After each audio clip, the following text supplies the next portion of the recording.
마가복음 8장 12절부터 21절입니다. 오늘 본문은 좀 긴 편이네요.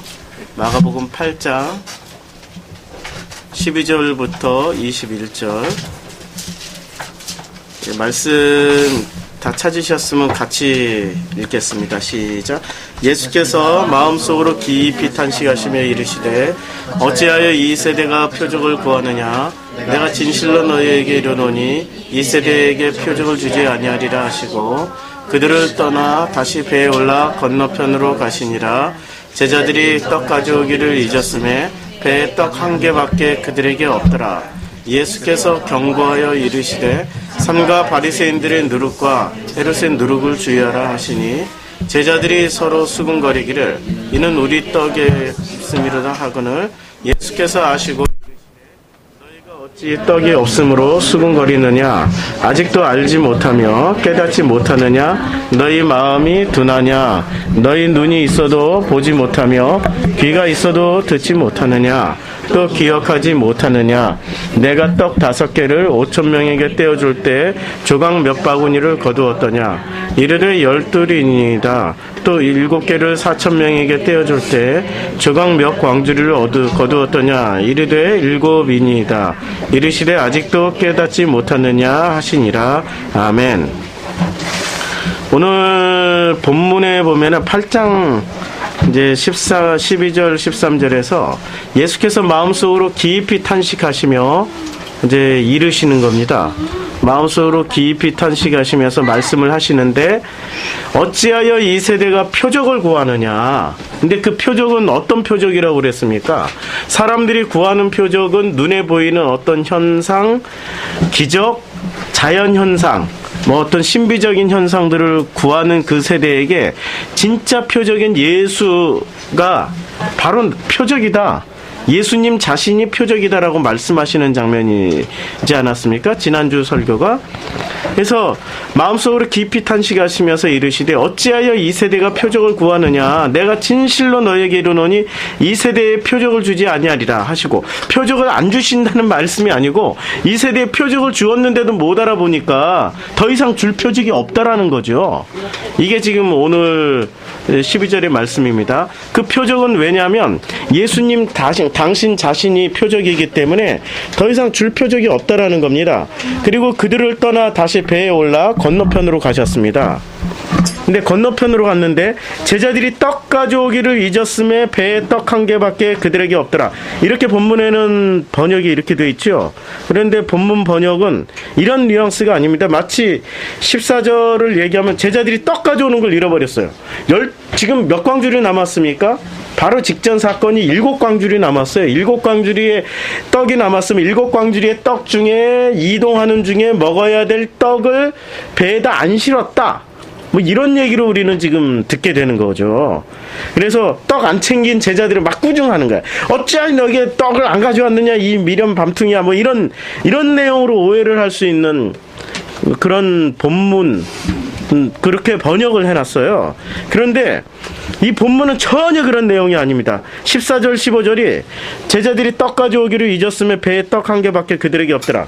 그러니까 배에 떡을 안 실었고 떡을 안 가져왔고 준비성 부족인 이 제자들을 주님이 경고하여, 15절에 경고하여 이르시되 그들에게 막 혼냈다, 경고했다, 이런 내용으로 우리는 이해를 할 수 있는데 전혀 그런 내용이 아니고 어떤 내용이냐면은 이거는 진짜 말씀에 관한, 예수님 자신에 관한 그런 내용입니다. 우리 본문을 한번 볼까요? 내가 왜 마태복음을 펴놨죠? 마가복음을 펴놨어야 되는데, 아이고, 이게 마가복음 8장 13절 말씀을 펴겠습니다. 그래서 배에 올라 건너편으로 갔고, 그 다음에 14절에 보면은 어떻게 되어 있습니까? 14절이 카이, 여기 밑에 사전이 있으니까 사전 같이 따라가면서 카이 에필란 다노마이 람바노 알토스, 그리고 여기에 보면 쉼표가 여기 있죠. 쉼표. 그러니까 문장이 여기서 끝났어요. 일단은 한번 쉬고 들어가는 겁니다. 그리고 제자들이 이게 과거입니다. 제자들이 그 떡 취하는 것을 람바노가 가져왔다 이런 단어가 아니라 일단은 제일 첫 번째 뜻이 뭐냐면 취하다라는 겁니다. 무엇을 잡다.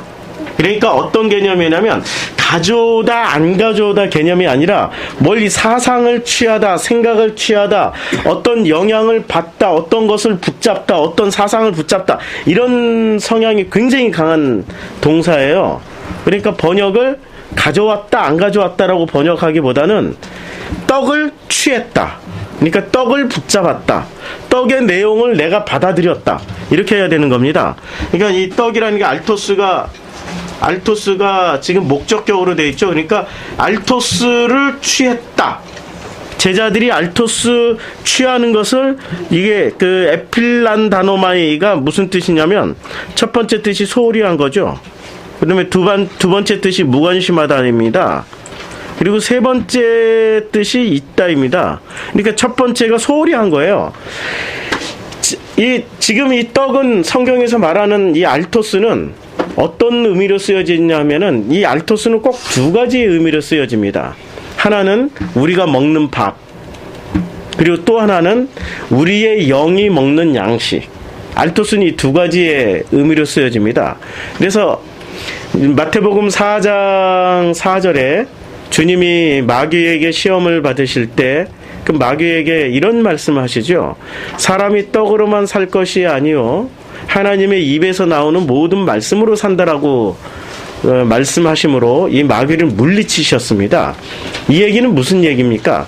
사람이 지금 눈에 보이는 밥만 가지고 살 것이 아니다. 이 밥이 안 보이네. 우리가 밥이 좀 보이면은 이걸 밥이라 치고, 사람이 이 밥만, 귤 가지고 밥이라고 그러면 또 시비 거는 사람들이 있어요. 이걸 떡이라고 쳐요. 사람이 이 떡 먹는 것만 가지고는 살 수 없다라는 얘기죠. 그러면 이 말이 이해가 됩니까? 아니, 그 먹는 걸 먹어야 우리가 살잖아요. 그렇잖아요. 이것만 가지고는 살 수 없다는 얘기는 무슨 얘기냐면, 우리의 존재가 육과 또 그 육에 담겨져 있는 어떤 그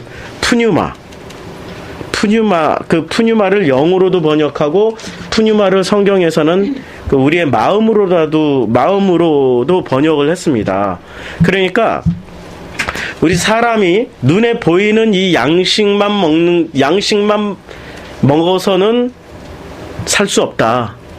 진짜 먹어야 될 것도 있다. 그것이 하나님의 말씀이다. 그래야 우리의 마음 혹은 우리의 영인 푸뉴마가 살 수 있다라는 말입니다. 그래서 우리는 이 떡의 문제를 늘 잊고 살아요. 그런데 이 떡의 문제를 가르쳐 주신 때가, 가장 확실하게 가르쳐 주신 때가 언제입니까? 광야에서 제일 확실하게 가르쳐 주셨죠. 만나 달라고 할 때 만나 주셨잖아요. 그리고 만나를 먹고, 그 사람들은 만나를 뭐로 먹었습니까? 만나를 먹을 때 만나 이름이 뭐였죠? 이 만나 이름이, 이게 만나라고 치고 이 만나 이름이, 만나의 뜻이 뭐죠? 우리는 그냥 만나. 그러니까 만나가 또 이 한국말에 만나다, 이거하고 발음이 비슷하니까 만나는 맛있는 거야, 이런 착각을 가지고 있는데, 이게 아니라니까. 만나라는 건 히브리어고, 이 만나의 뜻이 뭐냐면, 이게 뭐야? 만나라는 뜻이 이게 뭐예요? 그러니까 먹으면서 하나님이 만나를 사람들에게 주실 때의 의도는 뭐냐면, 먹을 때마다 이게 뭐야? 이게 뭐야? 이게 뭐야? 물으면서 먹으라고 주신 거예요. 그러니까 사람들이 이 땅에서 먹는 것들이 이게 밥만 먹습니까? 우리의 사상, 가치관, 철학, 우리가 가지고 있는 온갖 말들을 먹잖아요. 그것들을 먹을 때마다 물어보라고 주신 거예요. 내가 받아들이고 있는 이 철학이 이게 뭐야? 내가 지금 공부하고 있는 이 가치관이 이게 뭐야? 내가 지금 이 사람들하고 대화하면서 풀어나가고 있는 나의 논리가 이게 뭐야? 저 선생님이 나에게 말씀해 주시는 저 논리를 내가 받아들이고 있는데, 지금 공부하고 있는데, 저 논리에서 나오는 저 말이 이게 뭐야? 이건 물어보라고 주님이 이름을 이게 뭐야로 지어주신 겁니다. 그러니까 만나의 정확한 뜻은 이게 뭐야입니다. 이게 뭐야. 자꾸 이게 뭐야? 이게 뭐야? 물어보라는 거예요. 그래서 만나라는 이름을 우리에게 주셨는데 한국 사람들은 만나가 만나다. 이게 만나니까 맛있을 거야. 그 만나 한번 먹어보는 게 소원이야. 그 하얗고 눈과 같이 하얗고 깨끗하고 이것이 아침 이슬처럼 내리는 그 만나를 이렇게 거둬가지고 진짜 그거 한번 먹어보는 게 소원이야. 그런 사람을 주님이 오늘 13절에서 뭐라고 그랬죠? 표적을 구하는 사람들이라고 그랬습니다. 표적을 구하는 사람들. 그 만나의 실체는 뭐죠? 말씀이죠. 그러면은 말씀의 또 실체는 뭡니까? 예수죠. 말씀이 육신이 되어서 우리 가운데 거하셨던 그분, 요한복음 1장 14절 말씀이 육신이 되어서 우리 가운데 오셨던 그 예수님이 우리에게 실체라는 거죠. 그러니까 만나는 누구를 설명하시기 위해서 우리에게 보내진 이게 뭐야입니까? 예수님을 설명하기 위해서 우리에게 끊임없이 주셨던 이게 뭐야입니다. 이게 만나예요. 그런데 사람들은 그 만나라는 의미는 싹 상실해버리고 구약에서 그렇게 만나를 통하여서 이게 뭐야 이게 뭐야 이게 뭐야 물어볼 때마다 선지자들이 어떻게 대답했습니까?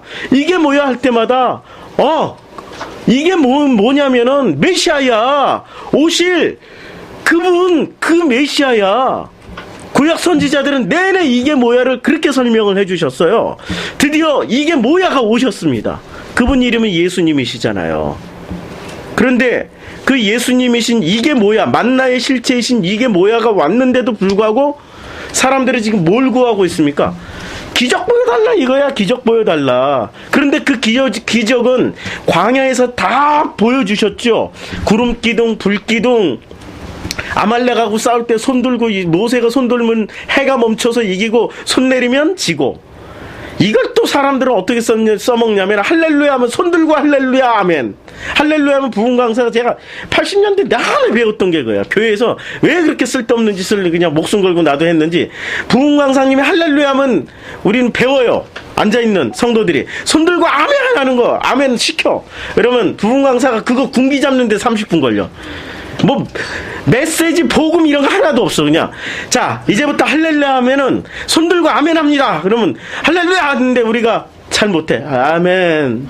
할렐루야 하는데 아멘 이러면은 이제 그때부터 부흥 강사 군기 잡아요. 손 들고 아멘 확실히 못해 막 이러고 욕도 해요.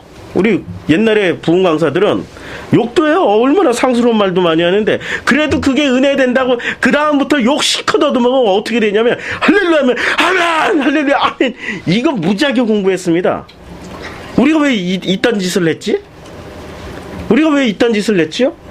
표적을 구하느라고. 진짜 말씀인 예수를 우리가 배우질 못하고 껍데기인 표적에 목숨 걸고 한장한 거예요. 그 표적이 뭐였죠?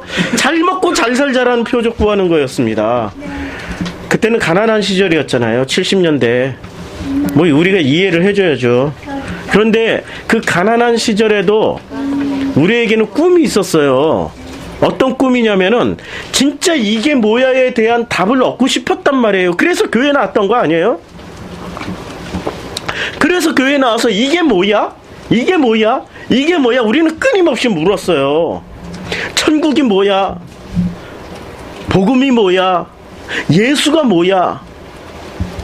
하나님이 뭐야? 지옥이 뭐야? 죄는 뭐야? 끊임없이 물었는데 우리가 배운 거는 자 할렐루야 하면 손 들고 아멘! 손 내리고 아멘! 손 들고 아멘! 손 내리고 아멘! 이것만 주구장창 하다가 신앙생활 몇십 년 다 보내버린 거예요. 그랬더니 그 결과가 한국교회 결과가 어떻게 된 겁니까? 지금 막 여기저기서 빵빵 터지잖아요. 자업자득이라고 그러죠. 그런 얘기를. 자업자득. 정말로 그 표적이신 예수를 가르쳐 줬어야죠. 그게 우리 교회가 해야 될 일 아닙니까? 잘 먹고 잘 사는 법은 저 세바시 가서 보면 돼요. 아시죠? 세바시. 세상을 바꾸는 시간 그 몇 분입니까? 세상을 바꾸는 15분. 세상을 바꾸는 시간 15분. 그거 보시면은 얼마나 인간이 훌륭하게 살 수 있는지에 대한 모든 노하우를 다 공개하고 있습니다.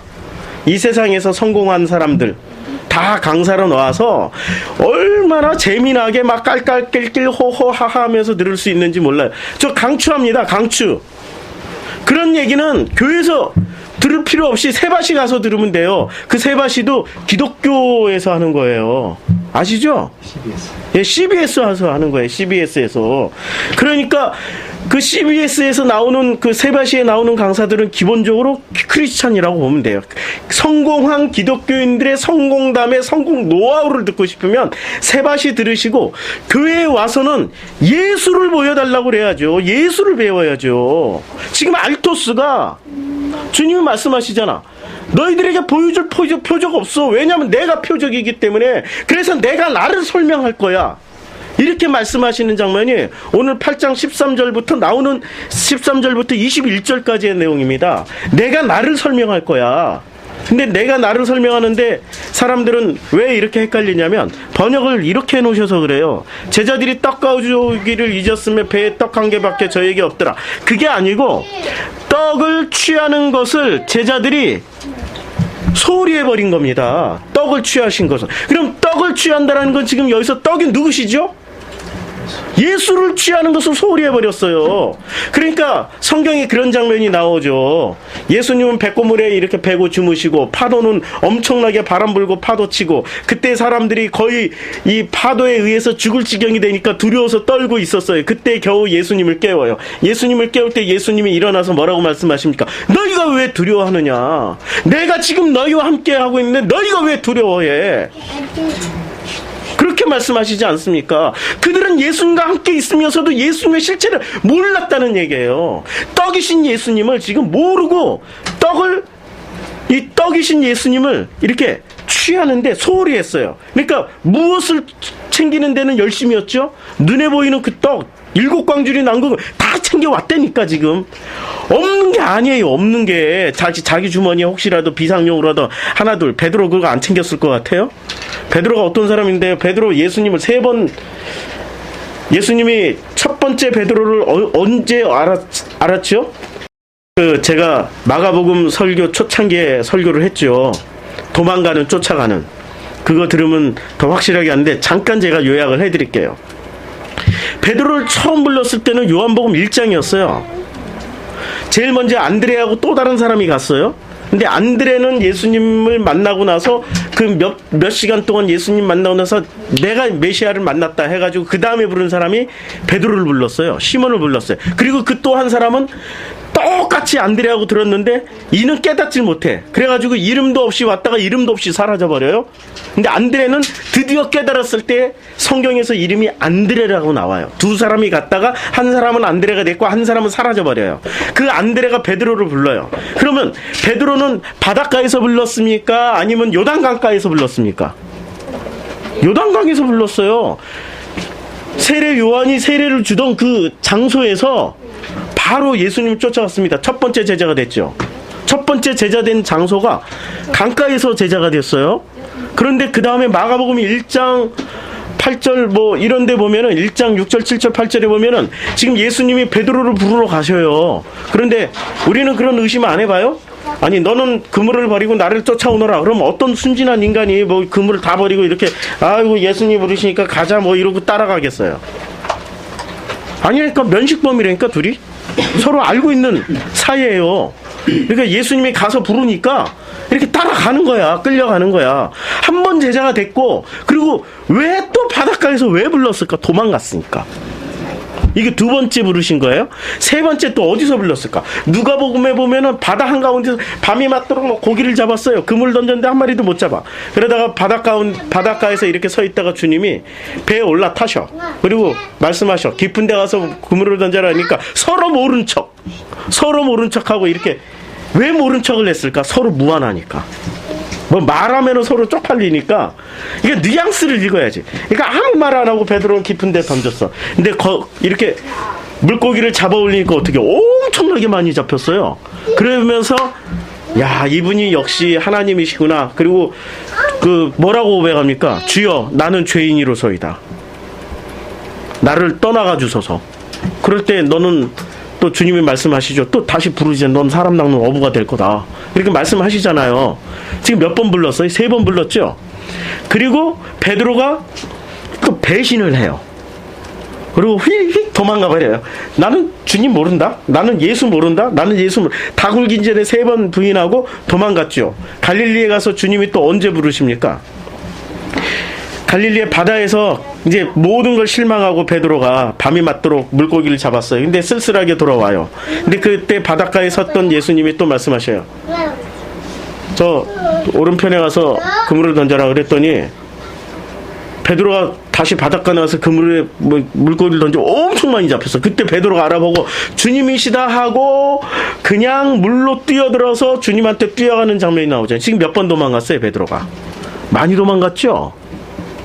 왜 도망갔을까요, 그렇게? 이 알토스의 문제 때문에 떠나간 거예요. 다른 제자들의 그 가정 상황이 나온 적이 있습니까? 안드레하고 그 야고보는 가정 상황이 나왔어요. 안드레하고 야고보는 아버지가 세베대다. 그의 어머니 세베대의 그의 어머니를 말할 땐 세베대의 아내라고 얘기를 해요. 그렇죠. 세베대라는 사람은 굉장히 세다. 근데 이제 우리말하고 좀 비슷해가지고 그런데 굉장히 유명한 사람이었습니다. 그때 당시에 갈릴리에서 진짜 유명 인사였어요. 그러니까 세베대의 아들들이라고 꽉 붙였습니다. 이 세베대. 그러면 그 세베대의 아들들은 떡 문제가 필요해요? 필요치 않아요? 별로 필요치 않아요. 원래 잘 사는 집안이었으니까 배고프면 세베대한테 전화 걸어. 아버지, 나 지금 그 예수 따라다니다가 배가 좀 고픈데 아버지가 그 한 달짜리 이렇게 그 통장에 계좌에 좀 돈 좀 넣어주세요. 그럼 돈 쫙 들어온단 말이에요. 물론 안 넣어줄 수도 있지. 이 괘씸한 놈아. 네가 애비는 유대교 신자고 너는 그런 그 이상한 랍비를 쫓아다니고 너 그럴 수 있냐? 너 이단이니까 너 빨리 돌아와. 돌아올 때까지 돈 송금 안 해줘. 뭐 이렇게 싸울 수도 있죠. 그런데 세베대의 아들들은 기본적으로 해결이 됐어요. 근데 베드로는 그 다음에 자기 가정사가 드러난 사람이 누굽니까? 베드로 얼마나 자세히 묘사했냐면 베드로는 베드로의 마누라도 한 번도 등장 안 해요. 아시죠? 베드로의 부인은 한 번도 성경에 등장 안 하는데 누구부터 등장합니까? 베드로의 장모부터 등장해요. 이게 장모가 대단하셨던 분이죠. 좌우지간. 장모부터 등장하잖아요. 이렇게 장모부터 등장했다라는 건 좌우지간 자기 장모를 신경 써야 되는 존재예요. 베드로는 장모를 얼마나 신경을 써야 되냐면 신경을 못 쓰면은 바로 장모한테 전화 와. 너는 내 딸 굶겨 죽일 작정이냐? 뭐 이러고 전화가 왔다는 얘기죠. 아니 뭐 유치가 안 되세요? 아니 성경을 좀 입체적으로 좀 보자고. 입체적으로 보면은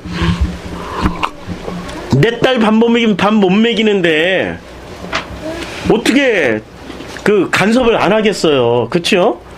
그러니까 이 장모의 비율을 맞추려면 어떻게 해야 됩니까? 장모가 무서웠어요? 예수가 무서웠어요?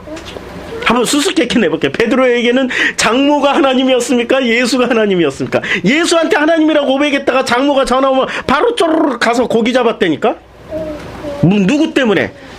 장모의 따님을 먹여주시려고. 장모의 따님을 먹여주시려고. 예수님을 모시고 마가복음에 보면은 제일 먼저 베드로가 끌고 간 데가 어디를 끌고 갔습니까?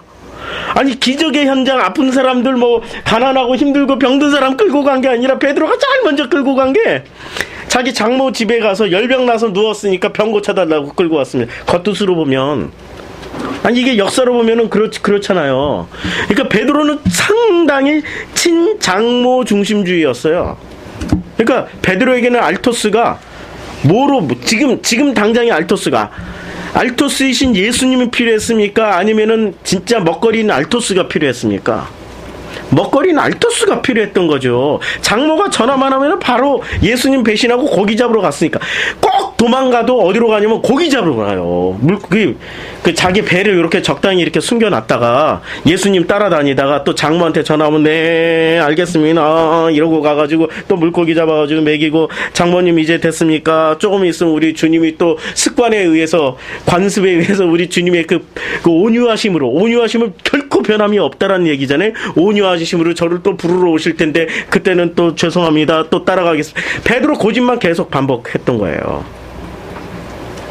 그러면 추측컨대 베드로는 왜 요한의 제자였을 때는 요한을 배신했다는 근거가 하나도 없을까? 요한은 뭐만 먹고 살았어요? 메뚜기와 석청만 먹고 살았죠? 그러면 유대인들의 그 관습이라는 게 있어요. 죄사함을 받으러 가는 길이죠. 세례 요한한테 가는 길은 죄사함의 세례를 받았잖아요. 근데 죄사함의 세례는 어디서 받아야 돼요? 성전에서 뭘 가지고 와서 받아야 돼요? 재물을 갖다 같이 바치고 받아야 되는 거예요. 그런데 유대인들의 관습에 자기 죄를 사하러 가는데 맨손으로 가겠습니까? 절대 불가능하죠. 왜냐하면 보수적인 진짜 신앙심 좋은 기독교인들한테 뭐 목사님 만나러 가는 그 면담하러 갈 때 빈손으로 가는 사람들이 어디 있어요? 뭐 하나씩 들고 가죠. 그렇죠? 아니 이때 당시에 유대인들은 몇천 년 동안 못해 신앙이라니까. 다 못하는데 한 가지 잘하는 거 헌금은 잘했어요. 다 못하지만 헌금 하나는 기똥차게 잘했던 게 이 유대인들이었습니다. 그러니까 물질 처리를 누가 해야 돼요? 세례 요한은 관심이 없었다니까. 그럼 누가 다 처리를 해줘야 됩니까? 제자들이 다 처리하죠. 세례 요한의 제자들은 그래서 돈이 많았어요.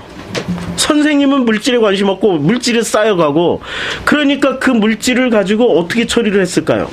합동 금식성회 뭐 이런 거 하는데 썼다니까. 아니 금식성회 하는데 무슨 돈이 들까요? 돈 든다니까. 금식성회 하는데 돈 든다니까. 금식성회 하는데 가서 보세요. 얼마나 돈 많이 들어요. 강사 초청, 유명 강사 한번 초청하면 돈 얼마나 들고, 그 행사장 유지하려고 바리새인들하고 합동 금식성회 이런 거 많이 했어요. 돈 있으니까. 그리고 적당히 자기 집에도 송금도 하고. 근데 예수님하고 같이 다닐 때는 예수님은 이게 지금 역사를 얘기하는 겁니다. 속뜻 아니에요.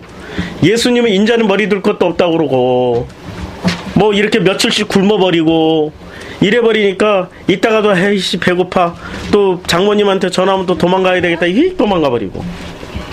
이거 반복할 수밖에 없었어요. 패턴 구조가 그렇게 돼 있었어. 구조가. 그래서 이 알토스를 뭐로 봤냐면, 제자들도 이 알토스를 뭐로 봤냐면 예수님으로 보는 게 아니라 알토스를 진짜 떡으로만 봤어요. 지금 이 말씀을 7광주리나 남겼을, 12광주리 7광주리를 남겼을 때도 떡으로만 봤어요. 예수님으로 보지 못하고. 그래서 이제 이 본문을 카이 에필란 다노마이, 그러니까 제자들이 예수님 챙겨오는 겁니다. 람바노가 취하다 챙기다 뭐 이런 내용이잖아요. 예수님 취하는 것을 소홀히 해버렸어요. 그리고 문장에 의해서 쉼표 있고, 여기 알토스 다음에 여기 쉼표 있죠. 그리고 카이 그리고 이제 에이 메. 자, 여기서 보면은 우리가 중요시해야 될 게, 우리는 어떻게 했냐면은 제자들이 떡 가져오기를 잊었으며 배에 떡 한 개밖에 저희에게 없더라 이렇게 했죠. 배에 떡 한 개밖에 없더라 이렇게 지금 번역을 해놨잖아요. 자, 여기서 중요한 게 매가 나오죠. 여기 부정 매가 나옵니다. 그 다음에 절대 부정인 우가 여기 또 나옵니다. 절대 부정어. 이게 색칠이 안 되네. 색칠이 이 절대 부정어, 이 우가 마지막에 있어가지고 요게 지금 박스 안에 있는 게 이 절대 부정어입니다. 그러니까 매, 우. 이게 번역하기도 쉽죠. 우리말로는 매하고 우하고 맞추니까 매우, 이게 부정의 부정이니까 매우 강조한 거예요. 매우 강조해가지고 어떻게 번역을 해야 되냐면, 저도 이게 어제 밤새도록 이거 말을 만드느라고 이게 번역에 신중을 기하느라고 했는데 이렇게 번역을 해야 돼요. 그러니까 직역을 하면은 이렇게 되는 거죠. 그리고 하나의 떡을, 이게 떡이 목적어예요. 하나의 떡을 그들이 취하지 않았다, 가지고 있지 않았다, 저희와 함께 그 배 안에, 이렇게 했는데 조금 의역을 하면 이렇게 되는 거죠. 그리고 저희와 함께한 그 배 안에는 하나의 떡이라도 없지는 않았을 것이다.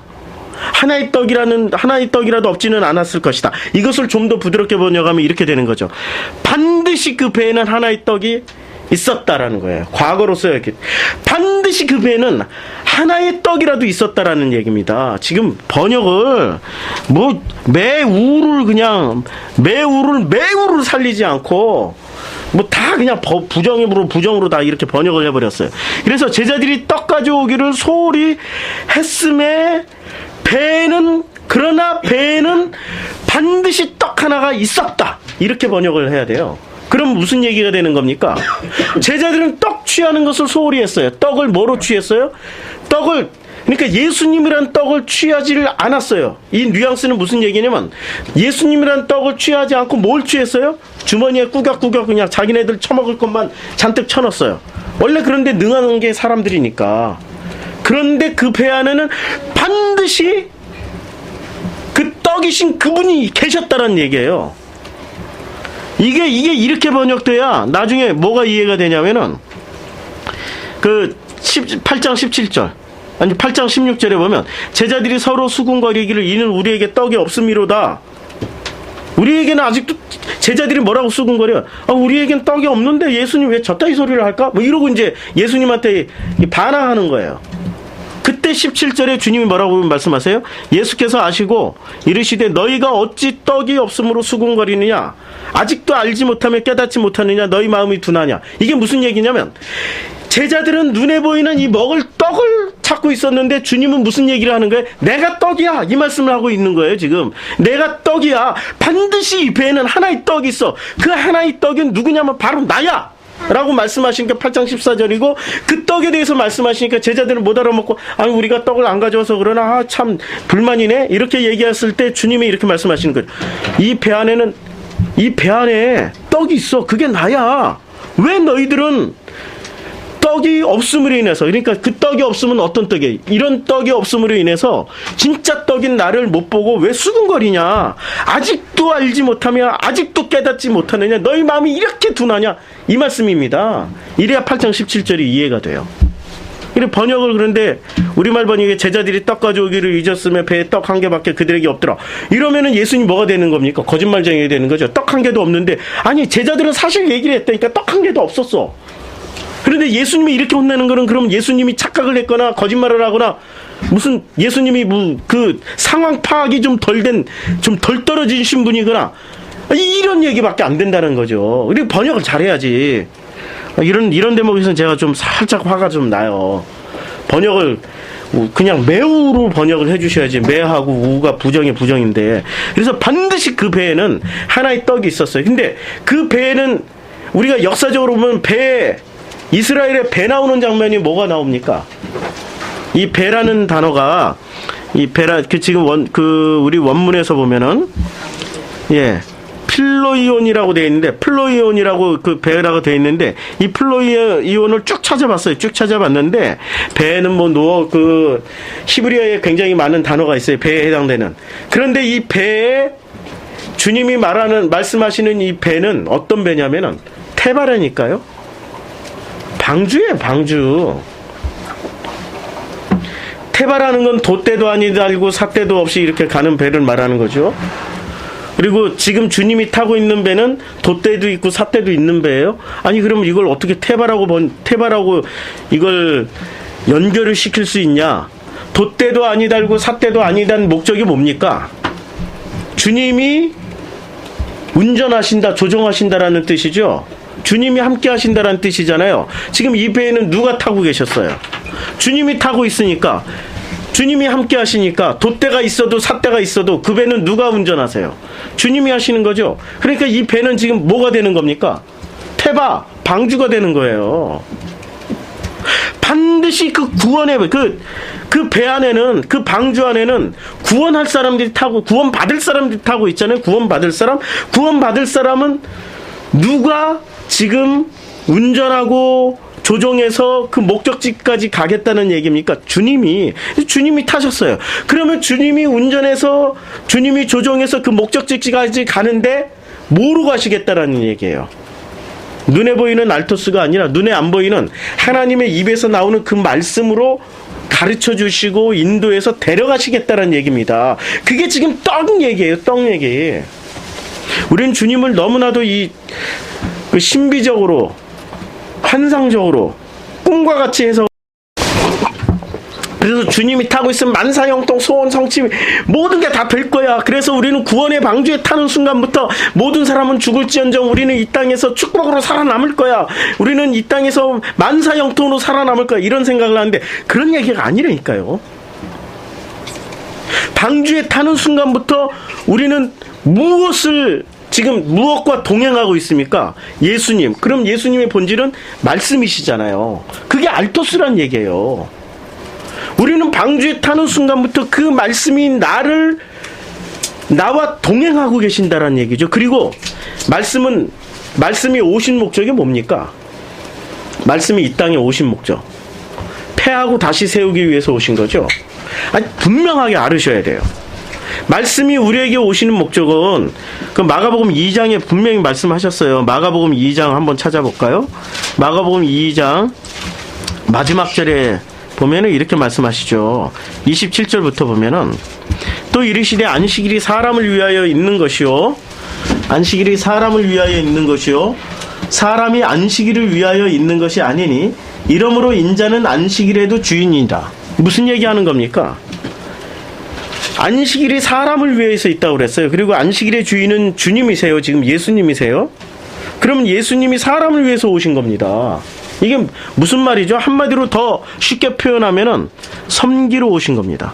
어떻게 섬겨요? 그런데 그 섬김의 방식이 사람들이 기대하는 방식하고는 완전히 다른 방식으로 섬겨버리는 거예요. 그러니까 우리가 성경 말씀을 이해하기가 너무 어려운 거야. 어떤 방식으로 섬깁니까? 섬기기 위해서 패하시고 다시 세우는 방식으로 섬기는 거죠. 이게 제 고백을 한번 할게요. 제가 그래도 나름 등단 시인입니다. 2008년도 1월 달에, 2월 달에 그 창조문회에서 이 등단표를 받았어요. 그 무슨 공모전 해가지고 제가 당당히 공모전에 그걸 뭐라고 그래야 되나? 그걸 뭐 대상인가? 뭐 딱 2명 주는 상을 받았어요. 제가 이제 가나다 순회에서 밀려가지고 이원복 시인이 먼저 됐고 제가 이제 정성필이 이응담이니까 근데 두 사람이 딱 됐어요. 저는 공식 등단 작가예요. 그 다음부터 제가 작가들 모임에 나가고 그리고 기독교 문인들은 제가 폭이 좁은 것 같아서 세상 문인들하고 무지하게 어울렸어요. 그러면서 그 모임을 시작하면서 저도 인생이 희한하게 뭐 대부분의 작가들이 그렇게 사는 건 아니에요. 일부 작가들이 제 고백하는 거예요. 일부 작가들이 제가 경험했던 삶을 그대로 살더라고요. 어떤 삶을 사냐면은 대개 다 이혼하고 대개 또 인생이 허무하고 공허하고 말년에 한 50, 60 되면은 혼자 살면서 이렇게 저렇게 특히 남자들 이렇게 저렇게 어디 여자 없나 끼웃하고 이러고 살더라고요. 그런데 그분들은 또 희한한 게 있어요. 제 얘기하는 겁니다. 제 얘기. 이분들이 희한한 게 있어요. 자기만의 세계관을 가지고 있어요. 그러니까 자기만의 세계관을 풀어내면 작품이 되고 이것을 안 쓰면 작품이 안 돼. 그러니까 자기만의 세계가 있는 거예요. 자기만의 세계가 있다라는 건 어떤 얘기냐면은 자기가 만들어 놓은 어떤 가상의 공간이 있는 거예요. 정신세계가 있는 거예요.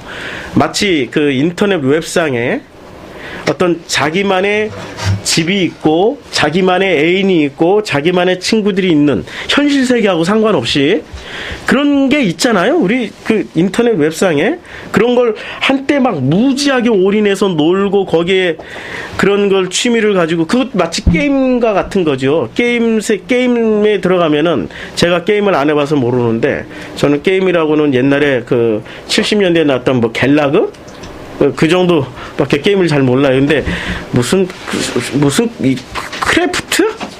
뭐 요새는 무슨 게임 나오는지 모르는데 삼국지 뭐 이런 그 게임 속에 들어가면 게임이라는 하나의 세상이 있잖아요. 그게 가상현실이잖아요.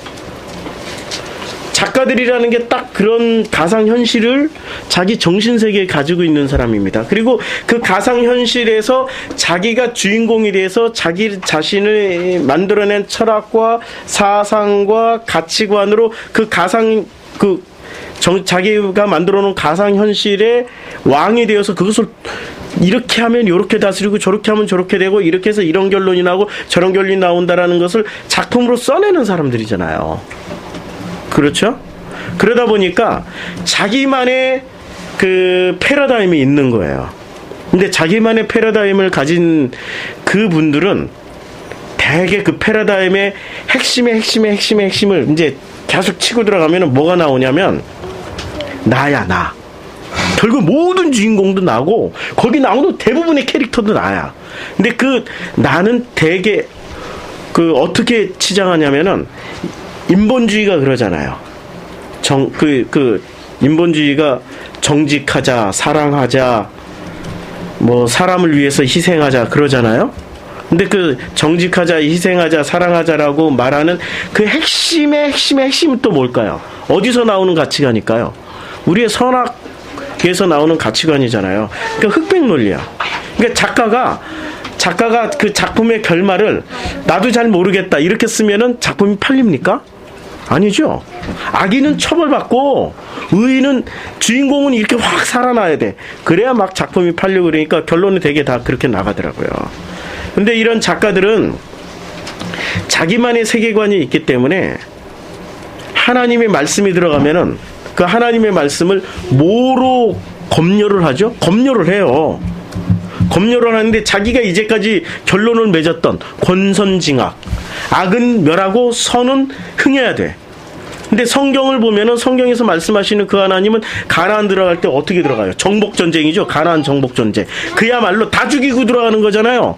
몽땅 다 진멸하고 들어가는. 그러니까 성경을 이야기할 때마다 꼭 이 작가들 중에 대부분 종교들을 가지기가 힘들고 종교를 가지면은 안티 기독교를 많이 하시는 분들 계세요.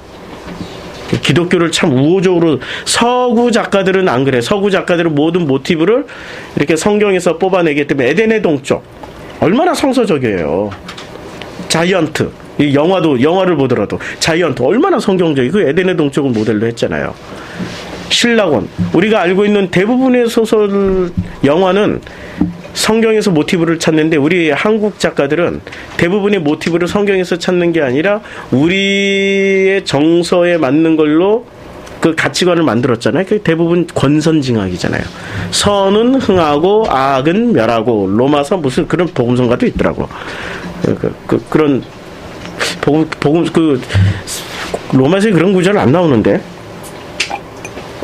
뭐 선은 흥하고 악은 멸 있죠. 그게 로마서 무슨 1960인가?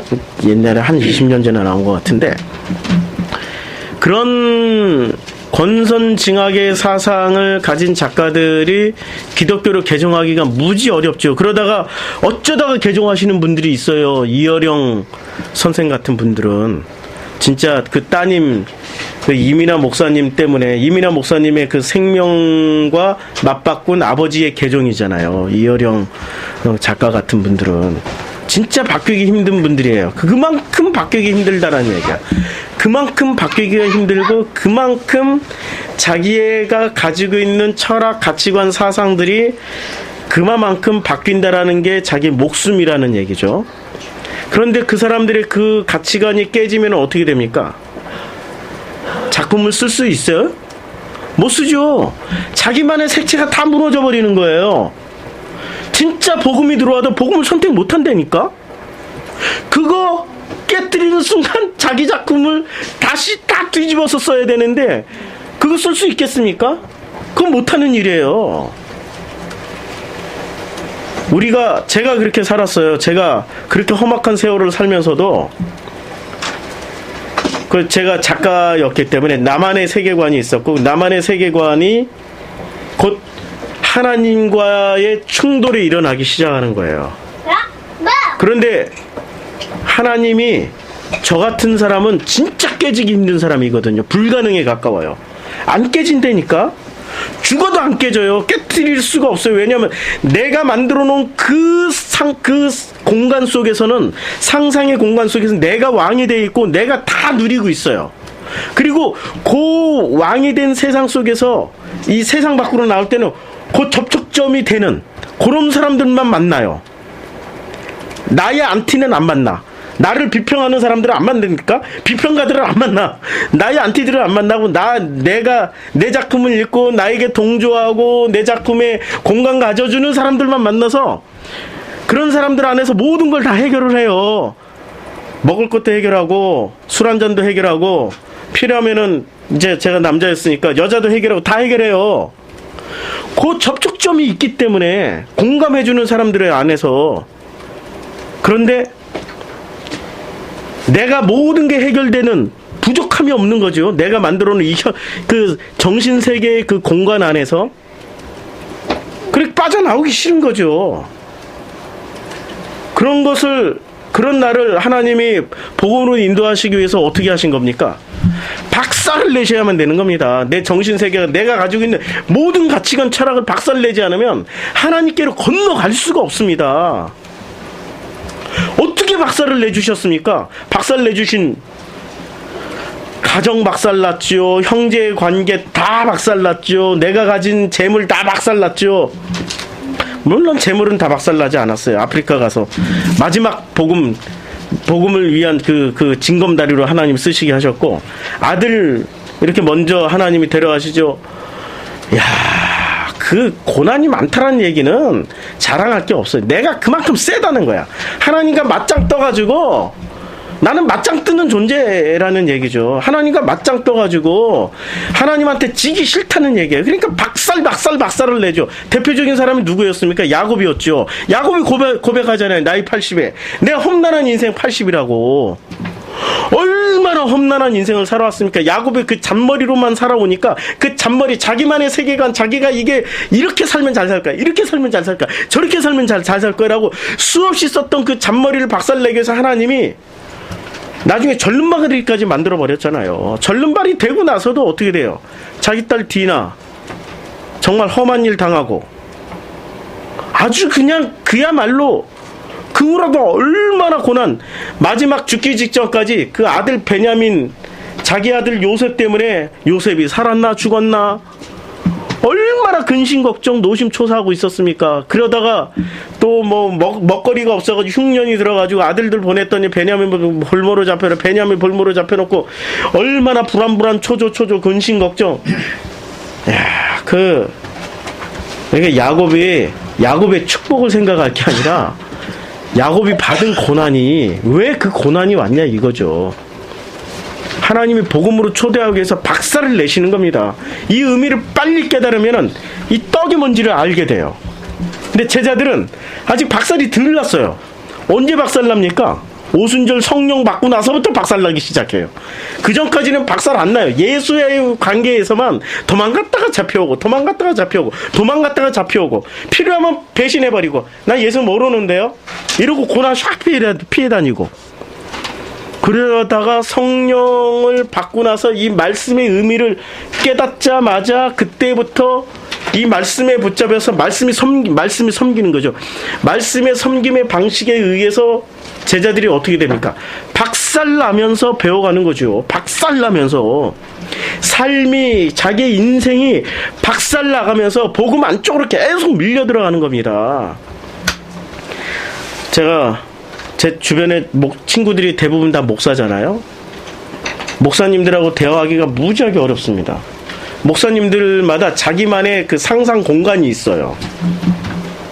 이 제자들처럼 상상 공간이 있어요.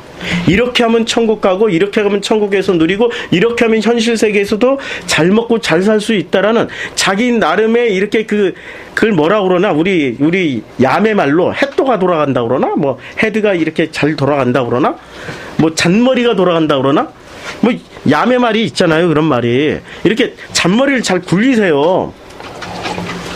그리고 그렇게 만들어지게 된 거는 교리라는 어떤 특정 교리들을 이렇게 취해요. 선별해서. 그러니까 람바노가 그런 뜻이에요.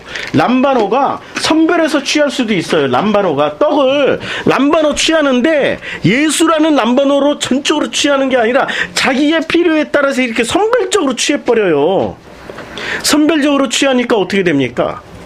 이 땅에서도 잘 살고 오는 천국에서도 잘 살기 위해서 온갖 잔머리를 다 쓰, 이렇게 여기서 조금 따오고 성경에서 저기서 조금 따오고 교리에서 따오고 성경에서 따오고 철학에서 따오고 인간의 논리에서 따오고 와가지고 어떻게 하는 겁니까? 어떻게 하죠? 우리들을 가르치잖아요. 그런데 나이를 먹을수록 이 목사들이 이제 자기네들이 깨달아가는 거예요. 나이 먹을수록 죽음이 가까울수록 어떻게 깨닫죠? 나이 먹을수록 죽음이 가까울수록 자기네들도 확신이 없어져요. 이게 아닌 것 같은데, 이거 아닌 것 같은데. 그러니까 어떻게 합니까? 확신이 없어지니까 이제까지 자기네들이 만들어놨던 그 모든 논리의 결론을 다 보니까 열심을 내야 돼. 증거물을 남겨야 돼. 그 표적을 남겨야 돼. 예수라는 표적이 지금 내 안에 있잖아요. 이 배에 타고 있잖아요. 오늘 본문에 예수라는 표적이 배에 타고 있는데 그 예수를 붙잡는 게 아니라 눈에 보이는 떡을 찾는 거야. 떡이 없는데요. 예수님이 떡 어딨냐 그러니까 떡이 없는데요. 떡을 안 가져왔는데 이러고 막 찾고 있는 거야. 제자들처럼. 아니라니까. 떡이 지금 옆에 있잖아. 같이 그 방주에 타고 있잖아요. 그 배에 타고 있잖아요.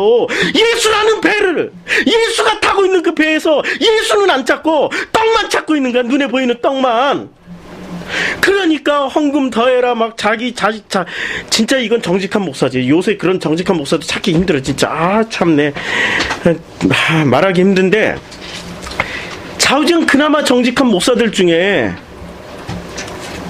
그 떡을, 예수라는 떡을 못 찾고 엉뚱한 떡만 찾으러 다니고 있는 거야. 열심이란 떡, 증거물이란 떡, 표적이란 떡, 신비의 떡, 기적의 떡을, 이런 거 하나 붙잡으면 천국 갈 것 같아. 자기가 평생 천국 설교, 지옥 설교를 했는데도 불구하고 막판 되니까 천국 지옥이 흔들려가지고. 이 사람들은 작가하고 다른가요? 같은 논리에 지금 작가들이 가지고 있는 그 논리 시스템 안에 자기도 그거 만들어 놓고 그거 유지 잘하면 구원받는다고 생각하고 있었던 거예요. 그러니까 막판에 하나님이 어떻게 합니까? 그렇게 살았던 목사들은 하나님이 구원하시는 방법이 딱 하나야. 박살내는 것밖에 없어요. 그리고 조용팔 목사님 박살나는데도 끝까지 뭐 이렇게 저렇게 또 뭐 사랑의 어떤 목사님 막 박살을 내는데도 막 자기 막 고소 고발 남발하면서 막 버텨나가고 있잖아. 그렇게 박살내면은 박살나는 자리에서 내가 취한 떡이 잘못된 떡이었나 보다. 눈에 보이는 떡만 취했나 보다. 진짜 내가 타고 있는 이 배에 예수가 있나 살펴보면 계시잖아요. 그랬으니까 목사 됐잖아요. 그럼 예수 취해야죠. 예수라는 떡은 안 취하고 다른 떡만 취하고 있으니까 다른 떡 가지고, 이 떡이 세상의 힘이요 권력이니까 그 떡 가지고 막 던지면서 싸워. 그 떡 가지고 에라이 네가 고발했냐? 나도 고소한다 막 이러고 그러고 싸우고 있잖아요. 지금 떡의 문제는 굉장히 심각한 문제란 말이에요.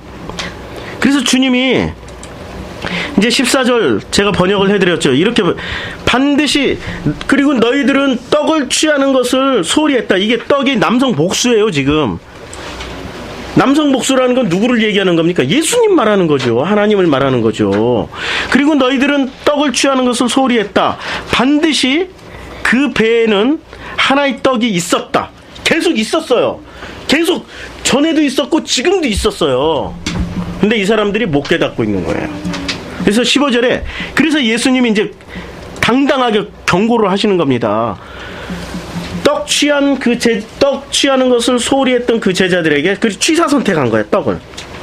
그리고 예수님이라는 떡에 반드시 그 배 안에 있었는데도 불구하고 그것을 깨닫지 못하는, 취하지 못하는 그 제자들에게 주님이 경고하십니다. 어떻게 경고하시냐면 15절에 예수께서 경고하여 이르시되 삼가 바리새인들의 누룩과 헤롯의 누룩을 주의하라, 이렇게 지금 말씀하셨어요. 근데 이것도 번역을 다시 해야 됩니다.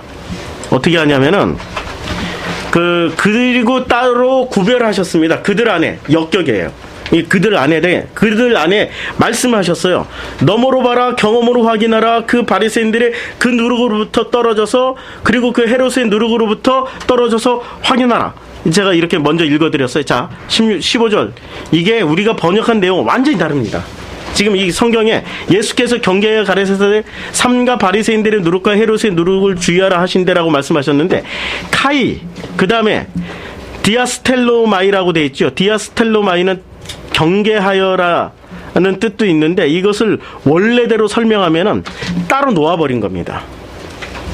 누구에게? 그들에게. 근데 이 그들에게, 이게 역격입니다.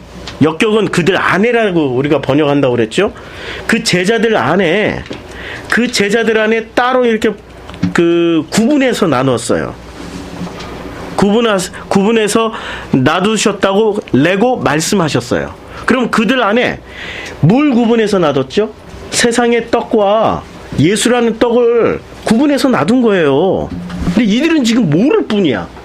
몰라. 놔뒀어. 이미 놔뒀어. 세상이라는 떡과 예수라는 떡을 구분해서 놔뒀어요. 지금 그 경계하여 이렇게 말씀하신 게 미완료 중간태잖아요. 그러니까 이게 과거로 경계하여 놔뒀어요. 그냥 완료로 쓰는, 미완료는 우리 완료로 쓰는 거니까 놔뒀어요. 그리고 뭐라고 그러냐면 삼가라고 번역한 단어가 호라오예요. 호라우는 어떤 거죠? 우리가 보다라는 단어가 지금 호라우가 나오고 블레퍼가 나오죠. 보다라는 네 단계가 있죠. 첫째 제일 먼저 뭐로 보죠?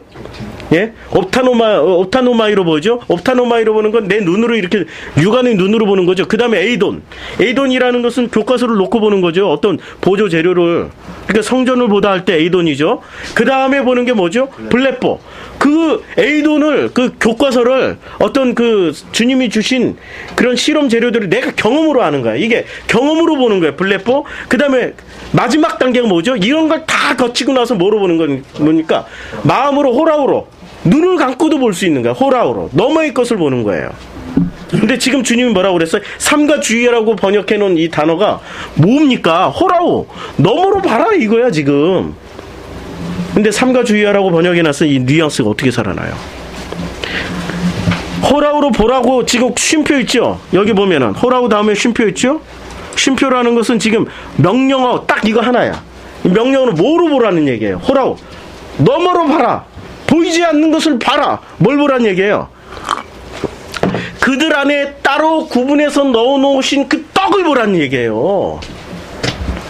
지금 우리들 안에 떡이 있다니까. 우리는 지금 예수님과 배를 타고 있고, 그 예수님은 안식일의 주인이시고 우리의 주인이시고, 그리고 인자는 안식일의 주인, 우리를 섬기시는 그분. 그 떡을 그 배 안에도 놔두시고 우리 안에도 지금 넣어놨다는 거예요. 역격 우리 안에도 넣어놨어요. 이것을 보려면 어떻게 봐야 돼요? 호라우 그냥 그 옵타노마이로 보면 절대 볼 수 없는 호라우 너머의 눈으로 보라고 지금 봐. 너의 눈으로 보라니까. 너희들 안에 따로 그 말씀이신 그 떡을 넣어놨어. 나라는 떡, 예수라는 떡을 넣어놨어. 이렇게 말씀하시는 장면입니다. 그리고 주의하라고 말씀하신 게 아닙니다. 이게 주의하라고, 왜 주의하라고 번역을 해놨는지, 주의하라고 번역한 게 아니라, 그리고 그 너머의 떡을 보기 시작하면, 보지 못하는 눈으로 보기 시작하면 어떻게 하라고 그랬습니까? 호라오 블레포 경험해서 확인해봐, 이런 얘기죠. 지금 경험으로 다시 봐, 이런 얘기예요. 하나님이 주신 그 말씀을 너머의 눈으로 보고, 보이지 않는 그 떡의 말씀, 그 떡이신 그 말씀 예수를 보이지는 않아도 너희가 보고, 그리고 그 말씀을 경험으로 확인해봐, 이런 얘기죠. 무엇을? 이게 주매가 누르게예요. 주매. 발효시킨다, 누르기다. 그러니까 무엇을 보라는 얘기입니까? 아니, 무엇을 경험하라는 얘기예요? 주매. 파리사이오스, 그리고 주매 헤로데스. 그러니까 무엇을 보라는 얘기입니까? 헤롯과 그 바리새인들의 누룩을 통해서, 아포가 소유격으로 되어 있죠. 여기 문법에 소유격으로 되어 있죠. 그러면 소유격이 쓰여질 때는 어떻게 번역을 한다고 되어 있습니까? 여기 소유격이 안 나와 있네. 이 소유격 문법은 안 나와 있네. 그래서 이 아포라는 뜻이 뭐냐면은 떨어져서, 분리해서, 중지해서, 멀리 떨어져서. 그러니까 그 헤롯과 바리새인들의 누룩으로부터 멀리 떨어져서 그것들을 관찰함으로 말미암아서 경험으로 다시 보란 얘기예요, 지금. 이러니 우리가 성경 구절을 어떻게 이해를 하겠습니까? 이 말씀을. 이제 이해를 하시겠죠. 우리 안에 예수님이 우리의 인생이라는 배에 함께 타고 가셔요. 지금 이 장면이. 아우토스가 나란 말이에요. 성경 모든 얘기는 나에 관해서 하시는 말씀이니까, 나라는 그 인생이라는 배에 타고 가시면서 뭐라고 말씀하십니까? 너희 안에 이미 나를 넣어놨어. 그리고 그것을 호라오 그 너머의 눈으로 봐. 그리고 헤롯과 바리새 여기 전부 호가 붙었습니다. 호 파리사이오스, 호 헤로데스 전부 관사가 붙었어요. 관사가 붙었다는 또 특별한 의미입니다.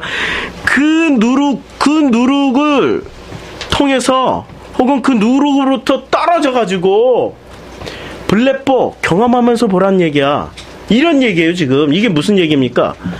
나라는 그 철저하게 내가 가지고 있는 어떤 세계관들이 있지 않습니까? 단단한 껍질 속에서 나오기 싫어하는 사람들, 자기가 만들어 놓은 그 단단한 껍질 가운데 딱 숨어가지고 절대 나오기 싫어하는 그런 사람들, 그런 사람들처럼 나는 그렇게 살았는데 그런 사람들에게서 이제 나오란 얘기예요. 그런 껍질들이 얼마나 잘못되었는지, 그런 껍질, 단단한 그 껍질들을 깨고 나오란 얘기인데, 그걸 누가 해주신다라고 그래요? 아니, 주님이 섬김으로 주님이 다 해주신다라는 거예요. 그럼 나는 뭐만 하면 돼? 순종이 제사보다 낫다라고 말씀하셨죠? 순종이 제사보다 나은 겁니다. 그 순종함으로 그냥 그렇게 끌려다니는 겁니다. 그러면 주님이 일을 다 하시겠다라는 말씀이에요. 그래서 주님이 말씀하시죠. 마가복음 8장 이제 15절. 그래서 예수께서 경고하여 이르시되가 아니고 예수께서 블레뽀 이렇게 보여주시면서 그 모든 경험을 통하여서 보여주시면서 그 이르시되 그 말씀하시되 삼가가 이거죠. 삼가가 호라오 너머로 봐라. 무엇을 보냐? 바리새인들의 누룩과 헤롯의 누룩을 주의하라.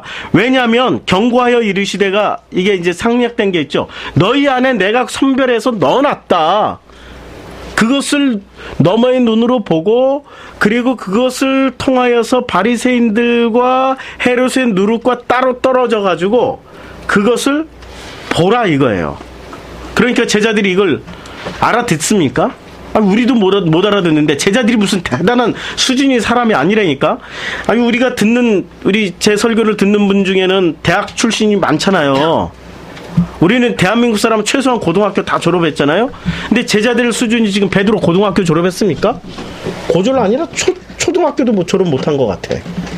아니, 제자들 수준이 지금 대학 수준이 아니라니까요. 고등학교 수준도 안 되는 사람들이 많아요. 그러니까 제자들이 뭐라고 말합니까? 제자들이 서로 수군거리기를 이는 우리에게 떡이 없습니다. 지금 제자들이 알아듣는 얘기입니까? 못 알아듣는 얘기. 이미 너희들 구분해서 넣어놨다고 얘기했는데도 못 알아봐요. 그러니까 호라오를 아직 못하는 거야. 블레뽀도 못하는 거예요. 예수께서 아시고 이르시되 너희가 어찌 떡이 없으므로 수군거리느냐? 아직도 알지 못하며 깨닫지 못하느냐? 너희 마음이 둔하냐? 마음이 둔하냐? 야, 이 말씀하실 때 우리 주님 마음을 한번 생각해 봅시다. 너희 마음이 둔하냐? 얼마나 진짜 주님이 얼마나 이 마음에 답답하면 너희 마음이 둔하냐? 이 둔하다란 단어가 포로예요. 돌같이 됐냐? 이런 뜻입니다. 너희가 어찌 돌같이 됐냐? 이 포로. 돌같이 됐냐? 그리고 그 마음이 푸뉴마가 아니고 이럴 때의 마음은 호카디아입니다. 그냥 이 카디아는 블랙홀 같이 우리의 근심, 걱정, 모든 것을 다 쓸어놔가지고 세상 염려, 근심, 걱정, 먹고 사는 문제, 가족 관계, 인간 내통, 이 모든 것을 다 쓸어놓은 블랙홀 같이 드글드글 모든 것이 시커먼 곳에 섞여가지고 구분이 안 되는 상태를 이 카디아라고 그랬죠. 그 카디아, 그러니까 우리의 카디아로 인해서, 카디아를 잘 보세요. 엑소, 우리의 카디아, 너희의 그 엑소가 가지고 있냐? 가지고 있다야, 가지고 있다. 뭘 가지고 있냐? 그 돌덩이를 가지고 있다는 얘기입니다. 그 돌덩이, 돌같이 굳은, 그걸 가지고 있는 거죠. 돌같이 돼 있는 것을. 그 마음을 가지고 있는 겁니다. 왜 이렇게 돌같이 굳었을까요? 아니, 우리가 세상의 주인이잖아요. 아니, 이 세상의 주인이라기보다는 내가 내 인생의 주인이잖아요. 제가 우리 사랑하는 아내를 이렇게 얘기를 해서 미안한데요. 우리 아내하고 이렇게 얘기를 하다 보면은 가끔은 우리 아내는 자기식으로 들을 때가 많아요. 나는 진짜 내 마음은 진짜 이 마음을 가지고 얘기를 하는데 자기식으로 들을 때가 있어요. 부부관계도 그럴 테니까 자기식으로 들을 때가 있어요. 그래서 가끔 내가 핀잔을 줘요. 왜 꼭 자기식으로만 듣냐고. 모르면 나한테 물어보고 확인해 보라고. 그러니까 우리 프로시크마의 교인들 인터넷 설교를 듣는 분들 제가 뭐라고 할 수가 없어요. 가장 가까운 분도 제가 잘 섬기지를 못해요. 이게 섬기다가 제가 짜증내. 물어보라니까. 아니, 확인해보라니까. 짜증나면 이래, 저도. 아니, 물어보고 확인하고 좀, 정말 내 뜻을 좀 제대로 확인 좀 해보라니까. 이렇게, 예. 근데 이게 나쁜 과정이 아니야. 참 소중한 과정이에요. 가까우니까 그런 얘기 할 수 있잖아요. 근데 우리 프로시크마의 교회 성도님들하고 인터넷으로 듣는 분들하고는 이런 커뮤니케이션 과정이 없으니까 제가 불안불안해요, 사실은. 제 말씀을 듣는데 항상 사람들은 자기식으로 들어. 근데 그 자기식이라는 게 뭐죠? 자기만의 세계관 안에 딱 그 틀 안에서 듣는다니까요. 가끔가다 그런 피드백 올 때마다 막 무시무시해요. 무서워요. 제가 어제도 그런 전화를 받았어요. 대형교회 권사님이세요. 월요일날 성경 공부는 몇 시에 해서 이분이 성경 공부 하고 싶어 하는 모양이다. 그래서 월요일날 성경 공부 10시에 시작하는데 제가 또 편의까지 봐드렸어. 그래서 한 20분 정도는 좀 늦게 시작합니다. 왜냐하면 이런 주변들 서로 인사말도 하고. 그러더니 뭐 제 설교를 언제부터 들었고 뭐 김성수 목사님 설교는 언제부터 들었고, 아니 세상 20분 통화하는데 당신 말씀 한 15분을 하시는 거야. 막 내가 권사로서 몇 년부터 어디에서부터 뭐 어떻게 공부했고, 어디서 원어도 공부했고, 뭐도 했고, 봉사는 뭐 어떻게 봉사하고. 대형교회 권사님이 얼마나 바쁘신지 알죠? 이 세상 직장인 셀러리맨보다 더 바쁜 거 아시죠? 모임이 얼마나 많고, 얼마나 많은 그 사람들에게 얼마나 많은 온 교회 일은 다 감당하셔야 되잖아요. 그래서 월요일은 되게 교회가 쉬니까 월요일은 아니에요. 우리가 교회 쉬는 월요일에는 또 그것을 또 해가지고 교회에 또 별다른 모임이 있어요. 왜 나한테 월요일 성경 공부 왜 물어봤지? 한참 얘기하다 보니까 왜 물어봤지? 내 설교 듣는다라는 것을, 그래도 나에게 부닥침이 있어요. 뭐 이렇게 말씀하시려는 걸 내가 듣기 위해서. 물론 이제 그분 이 설교를 또 들으시겠죠. 근데 제 생각에는 어떻게 생각이 들었냐면은, 이분이 허물어지고 다시 세워야 되는데 하나도 안 허물고 세우기만 하시는 분이시구나. 너무너무 안타까운 마음이 드는 거예요. 제가 막 허물어지려고 그러네. 막 기우뚱기우뚱하고. 정말로 중요한 거는 내려놓음이거든요. 근데 그게 내가 내려놓아서 내려놓음이 됩니까? 자기 의지로 내려놓는 게 아니에요. 물론 내려놓음이라는 책 저자 선교사님 쓰신 게 있더라고요. 읽어봤더니 내려놓음이 아니라 세우심이더라고. 복음으로 무슨 자기 세우심이에요. 전부 그 수준이야. 자기 것 위에, 자기 세계관 위에 그 어느 것 하나도 박살나는 것도 없이 그 위에 덧세우는 거예요. 하나님이 그거 받으실 것 같습니까? 안 받으세요. 안 받으신다니까요. 그거 완전히 그것이 폭로가 되고 박살이 나야 세우십니다. 그 세우심의 과정을 지금 어떻게 말씀하시냐면 주님이 이렇게 말씀하시죠. 오늘 마가복음 8장에 보면은 이렇게 말씀하셔요. 8장 이제 주님이 18절에 이렇게 말씀하시죠. 17절에 연타석으로 주님이 홈런을 치십니다. 제자들을 향해서 아직도 알지 못하며, 주님이 연타석으로 홈런을 치는데 이렇게 말씀하시죠. 아직도 알지 못하며 깨닫지 못하느냐, 너희 마음이 둔하냐, 이렇게 말씀하시고 18절에 이어서 너희가 눈이 있어도 보지 못하며 귀가 있어도 듣지 못하느냐, 또 기억하지 못하느냐. 눈이 있어도 지금 보지 못하며, 이 말은 무슨 얘기입니까? 이 말은 지금 호라우로 보라 그러고 블랙 보라 그러고, 이게 지금 무슨 얘기예요? 자, 한번 봅시다. 18절에 눈이라는 게 지금 뭡니까? 지금 이 눈, 옵달모스, 옵타노마이. 아니 지금 볼 수 있는 옵타노마이, 이 눈 못하는 이런 얘기에 지금 호라우에서 블랙보에서 수위를 무지하게 낮춰 넣어버린 거야. 얼마나 답답했으면 주님이 이 마음이 나는 전해지니까 지금 가만히 앉아서 설교를 못하는 거지. 막 소리 질러가면서 답답하니까. 옵달모스를 줬잖아. 지금 눈 불편한 미안하니까 안경까지 도수해가지고 줬잖아. 좀 봐! 이런 얘기예요. 호라우로도 기대도 안 해. 블랙보도 기대 안 해. 이제 눈으로 너희들 옆에 있는 예수를 봐! 이 얘기를 하고 있는 거예요. 내가 지금 옆에 있잖아. 눈으로 없달못으로 봐! 이렇게 얘기하고 있는데 제자들 못 보고 있습니다. 그들은 뭘 왜 못 보냐면은 엑소 가지고 있는데 뭘 가지고 있어요? 블레뽀 경험에서 보는 것을 가지고 있지 못한 거예요. 블레뽀를 해본 적이 없는가? 왜?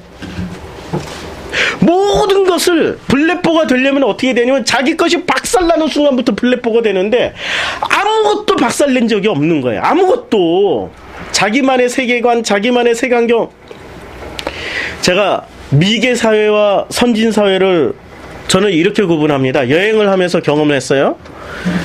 제가 미개 사회, 선진 사회를 저의 나이 40대까지는 어떻게 생각을 했냐면 나이 40대까지는 이렇게 생각을 했습니다. 미개 사회와 선진 사회를 이렇게 확실하게 제가 구분을 했는데 민주적인 사회는 선진 사회, 독재 국가는 미개 사회 이렇게 구분을 했었어요. 아닙니다. 미개 사회와 선진 사회는 이렇게 구분하면 더 정확합니다. 제가 몸으로 경험한 전 세계의 상황입니다. 몸으로 경험한 인간이 가지고 있는 가치관, 습관, 인간이 가지고 있는 여러 가지의 편견들에 사로잡혀 있는 사회는 미개 사회입니다. 근데 인간이 가지고 있는 편견, 가치관 이런 것들이 깨져나간 사회가 굉장히 선진한 사회입니다. 물질적인 게 다 필요 없어요. 뭐 민주적인 무슨 독재적인 시스템 필요 없어요. 보세요.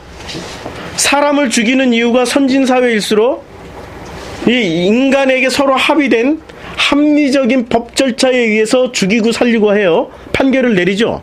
미개 사회일수록 그 법 조항이 어떻게 내려가냐면 우리 집에 가문을 더럽혔어. 그럼 죽여버려요. 내 딸인데 그 딸이 자기 의사와 상관없이 동네의 어떤 남자들에 의해서 성폭행을 당했어요.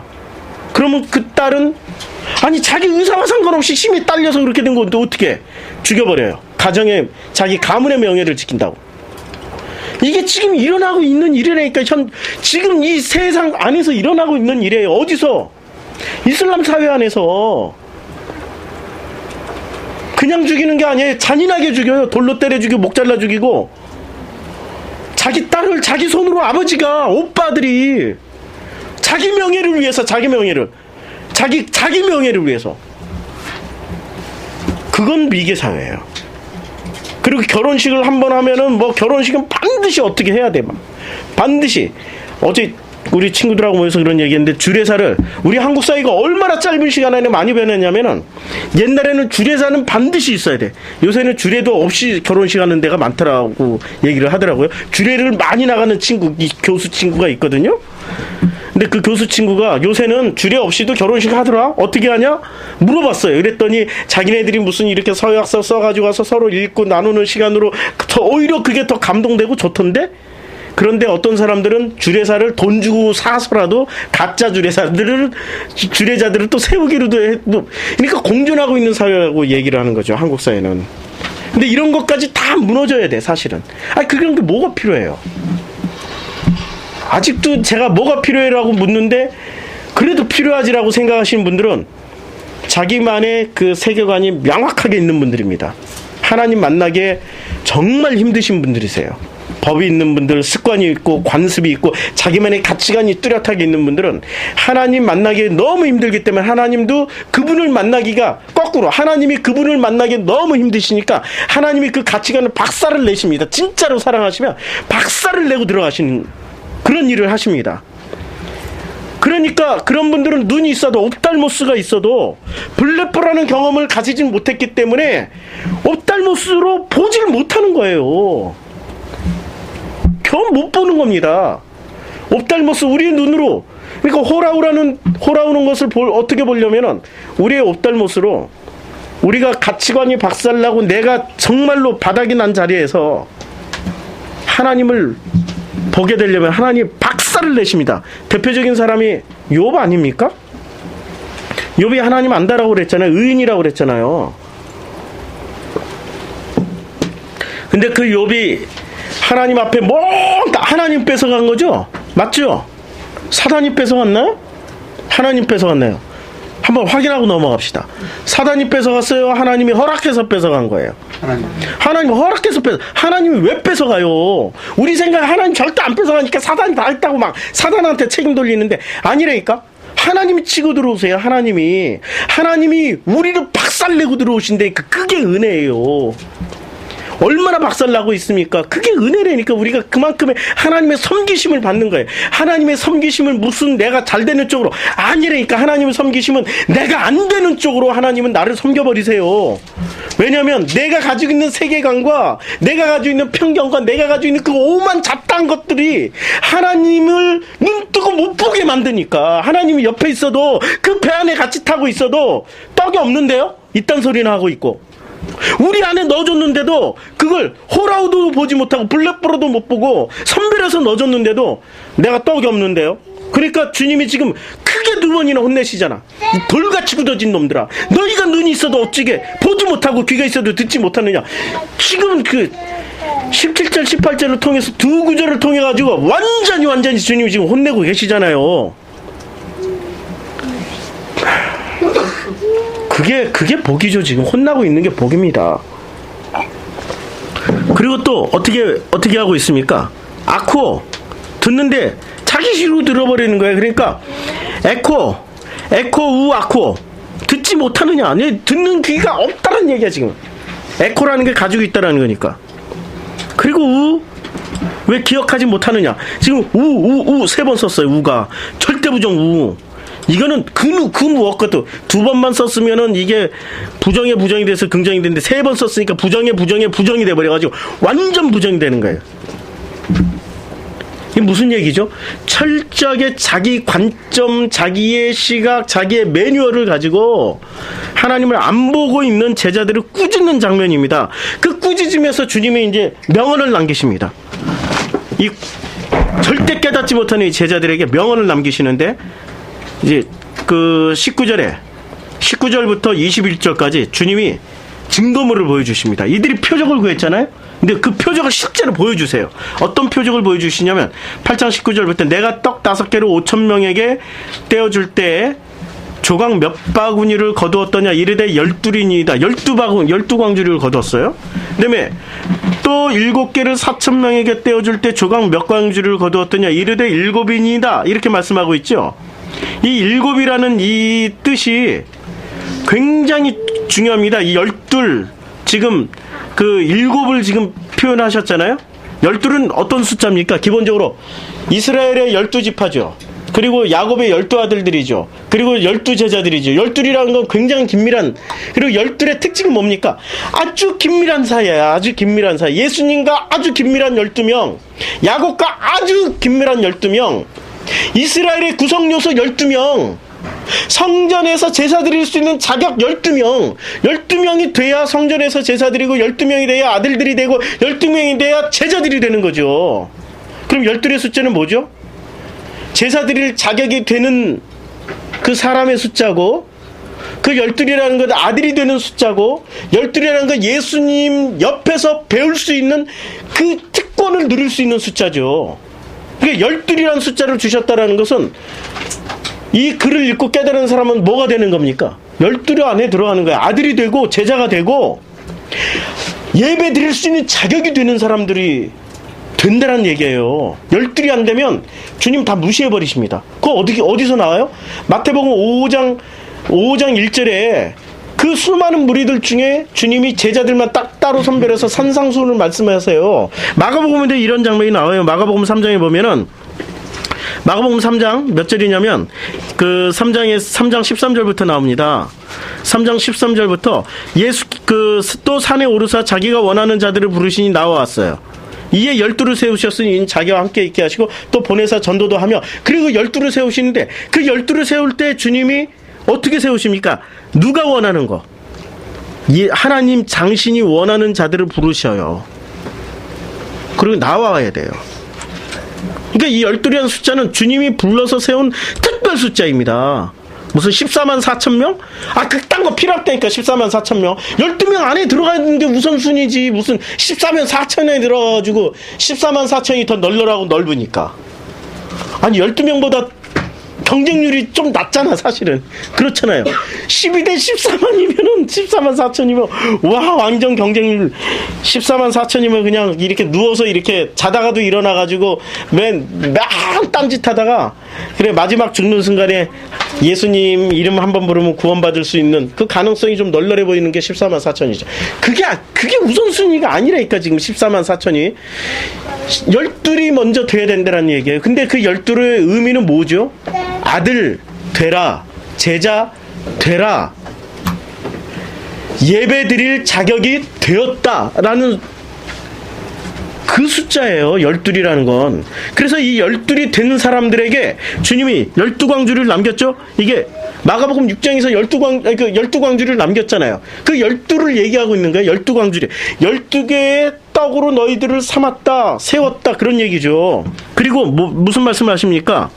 8장 20절에 또 7개를 4,000명에게 떼어줄 때 조각 몇 광주를 거두었더냐? 이르되 7이니이다. 7을 남겼어요. 그럼 12이 된 그 사람들에게는, 12 안에 들어온 그 사람들, 아들들, 제자들, 예배드릴 자격이 된 사람들에게는 뭘 주신다는 얘기예요? 7을 주신다는 얘기입니다. 7을 넘겨주시는데, 그 7이 뭔지를 이제 찾아보죠. 우리가 그 21절에 보면 7이 그들에게 아직도 깨닫지 못하느냐. 그리고 제가 21절까지인데 20절에 그들이 거두었냐? 뭘 거두었냐? 이게 거두었다라는 말이 뭐죠? 우리가 번역을 다시 한번 봐야 돼요. 그래서 가득 찬 조각을 거두었더냐? 뭐 이렇게 물어봤을 때 거두었다라는 게 아이로입니다. 떡입니다. 거둔 게 거두었다, 안 거뒀다 이런 뜻이 아니고, 지금 이것을 번역하면 이렇게 번역하는 거죠. 7개를 4,000명에게 떡 7개를 나누어 줄 때 조각 그 떡 조각 몇 개를 가지고 있느냐, 이런 얘기죠. 그렇죠. 지금 이게 거두었다라고 번역한, 이게 거두었다라는 게 아니라니까. 지금 아이로니까. 아이로 번역을 보면은, 아이로는 죄송합니다. 제가 알토스로 봤어요. 아이로는 취하다, 거두다가 아니 취하다, 치워버리다. 그리고 이게 뜻이 참 희미하죠. 이상하죠. 취하다라는 개념과 치워버리다는 개념이 좀 서로 상반되죠. 그렇죠. 이 단어 안에 그런 뜻이 있다니까. 7개 떡을 취할 때 아이로로 취해요. 7개라는 떡은 취하기도 하고 치워버리기도 해야 되는 거예요. 이상하죠. 아니, 취하기도 하고 버리기도 하라는 얘기예요, 지금. 떡 7개를. 그러면 떡 7개가 무슨 의미가 있길래 취하기도 하고 이렇게 버리기라도, 버리라고도 지금 말씀하시고 있는 겁니까? 이게 그래서 떡 7을 알아야 돼요. 이 헵타가 7이거든요. 이 헵타가, 이 7이라는 것을 성경에 나오는 이 헵타를 한번 다 찾아볼게요. 이 헵타를 다 찾아보니까 마태복음 12장 45절에 이렇게 나옵니다. 이에 가서 저보다 더 악한 귀신 7. 7이라는 숫자에는 악한 귀신 7이 들어가 있어요. 그런데 이 7은 창세기에서 며칠 만에 창조하십니까? 7일 만에 창조하시고, 우리가 회복할 게 뭐예요? 우리가 받은 게 뭐예요? 하나님의 언약을 받았는데 무슨 언약으로 받았어요? 7 언약으로 받았죠. 7이라는 7이라는 언약으로 받았어요. 근데 그 7이라는 언약은 굉장히 좋은 거잖아요. 그건 취해야 돼요.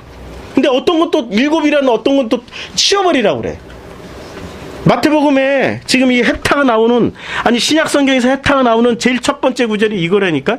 12장 45절, 마태복음 12장. 이에 가서 저 악한 7 귀신, 악한 7 귀신이에요. 이거는 취해야 돼요, 버려야 돼요? 버려야 되는 거죠. 자, 15장 34절. 예수께서 가라사대 떡이 몇 개나 있느냐? 가로대 7개와, 뭐 이제 이거 오늘 본문하고 겹치니까 건너뛰고요. 마태복음 22장 25절. 우리 형제 중 7형제가 있었는데 마지 장가들었다가 죽어 후사가 없으므로 그의 아내 동생에게 끼쳐두고, 이게 7형제가 다 죽었어요. 그러면 7형제가 다 죽었으면 나중에 이제 7형제 다 죽고 난 다음에 부활한 다음에는 이 며느리는 누구 아내가 돼 있을까요? 이런 얘기죠. 아, 이거 고민스럽잖아요. 우리가 육신적으로만 생각하면. 아니, 누구 아내가 돼야 돼요? 첫째 형의 아내가 돼 있어야 돼요? 둘째 형 아내가 돼 있어요? 셋째, 넷째, 다섯째. 누구 아내가 돼 있어야 돼요? 주님이 이때 대답하시죠. 천국에는 시집가고 장가가는 일이 없다라고 말씀하시는데 우리는 그걸 문맥 그대로 받아. 그런 얘기가 아니라니까. 이 7이라는 것은 언약의 숫자란 말이에요. 우리는 계명의 숫자로 받아들이면은 어떻게 생각하냐면 누구한테 시집가야 되죠? 라고 묻고 언약으로 받아들이면 언약이 성취가 되었어요. 이미 그 7하고 결혼했어. 7이라는 숫자고 하나님이 그 창조의 7이라는 것과 결혼을 했기 때문에 시집가고 장가갈 필요가 없는 거예요. 그런데 계명으로 받으면 반드시 계명은 뭐예요? 형수 수치제잖아. 이 내려오는 형수가 내려오는 이 막내가 또 받아야 돼. 받기 싫은데 나이 차가 뭐 한 20년도 날 수 있는데 옛날 고대사에는 그랬죠. 20년도 날 수 있는데 20년 그래 자기 어머니랑 마누라라고 이러고 살아야 돼. 아, 이런 불합리한 일이 일어난다니까요. 그걸 일곱 귀신이라고 표현한 거예요. 그러니까 같은 7인데 이 7을 언약으로 보면은 취해야 되는 거고 계명으로 보면 이것은 버려야 되는 거예요. 그래서 이 지금 단어를 아이로라는 단어로 쓴 거예요. 취하기도 하고 버리기도 하고 아이로라는 단어로 쓴 거예요. 자, 또 번역을 다른 성경 구조를 또 보죠. 다른 성경 구조를 보면은 이게 그 사도행전 6장 3절 한번 볼까요? 형제들아 너희 가운데 성령과 지혜가 충만하여 칭찬 듣는 사람 7을 택하라. 이 7 집사를 택하는 거죠.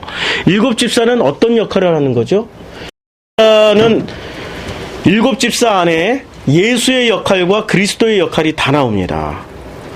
그리고 이 7 집사 이름이 다 여러분 7 집사 이름 아십니까? 2사람밖에 안 나오죠. 한 사람은 누구죠? 7 집사 가운데 한 분은 스테반 집사. 스테반 집사는 누구의 역할을 담당했어요? 예수의 역할을 담당해서 순교당했잖아요. 스테반은 등장하자마자 별 역할이 없어. 그냥 순교당하고 갔어요. 그러니까 스테반은 누구의 역할을 한 거예요? 언약을 성취하기 위한 예수의 역할. 이 7이라는 숫자가 언약의 숫자라고 그랬죠.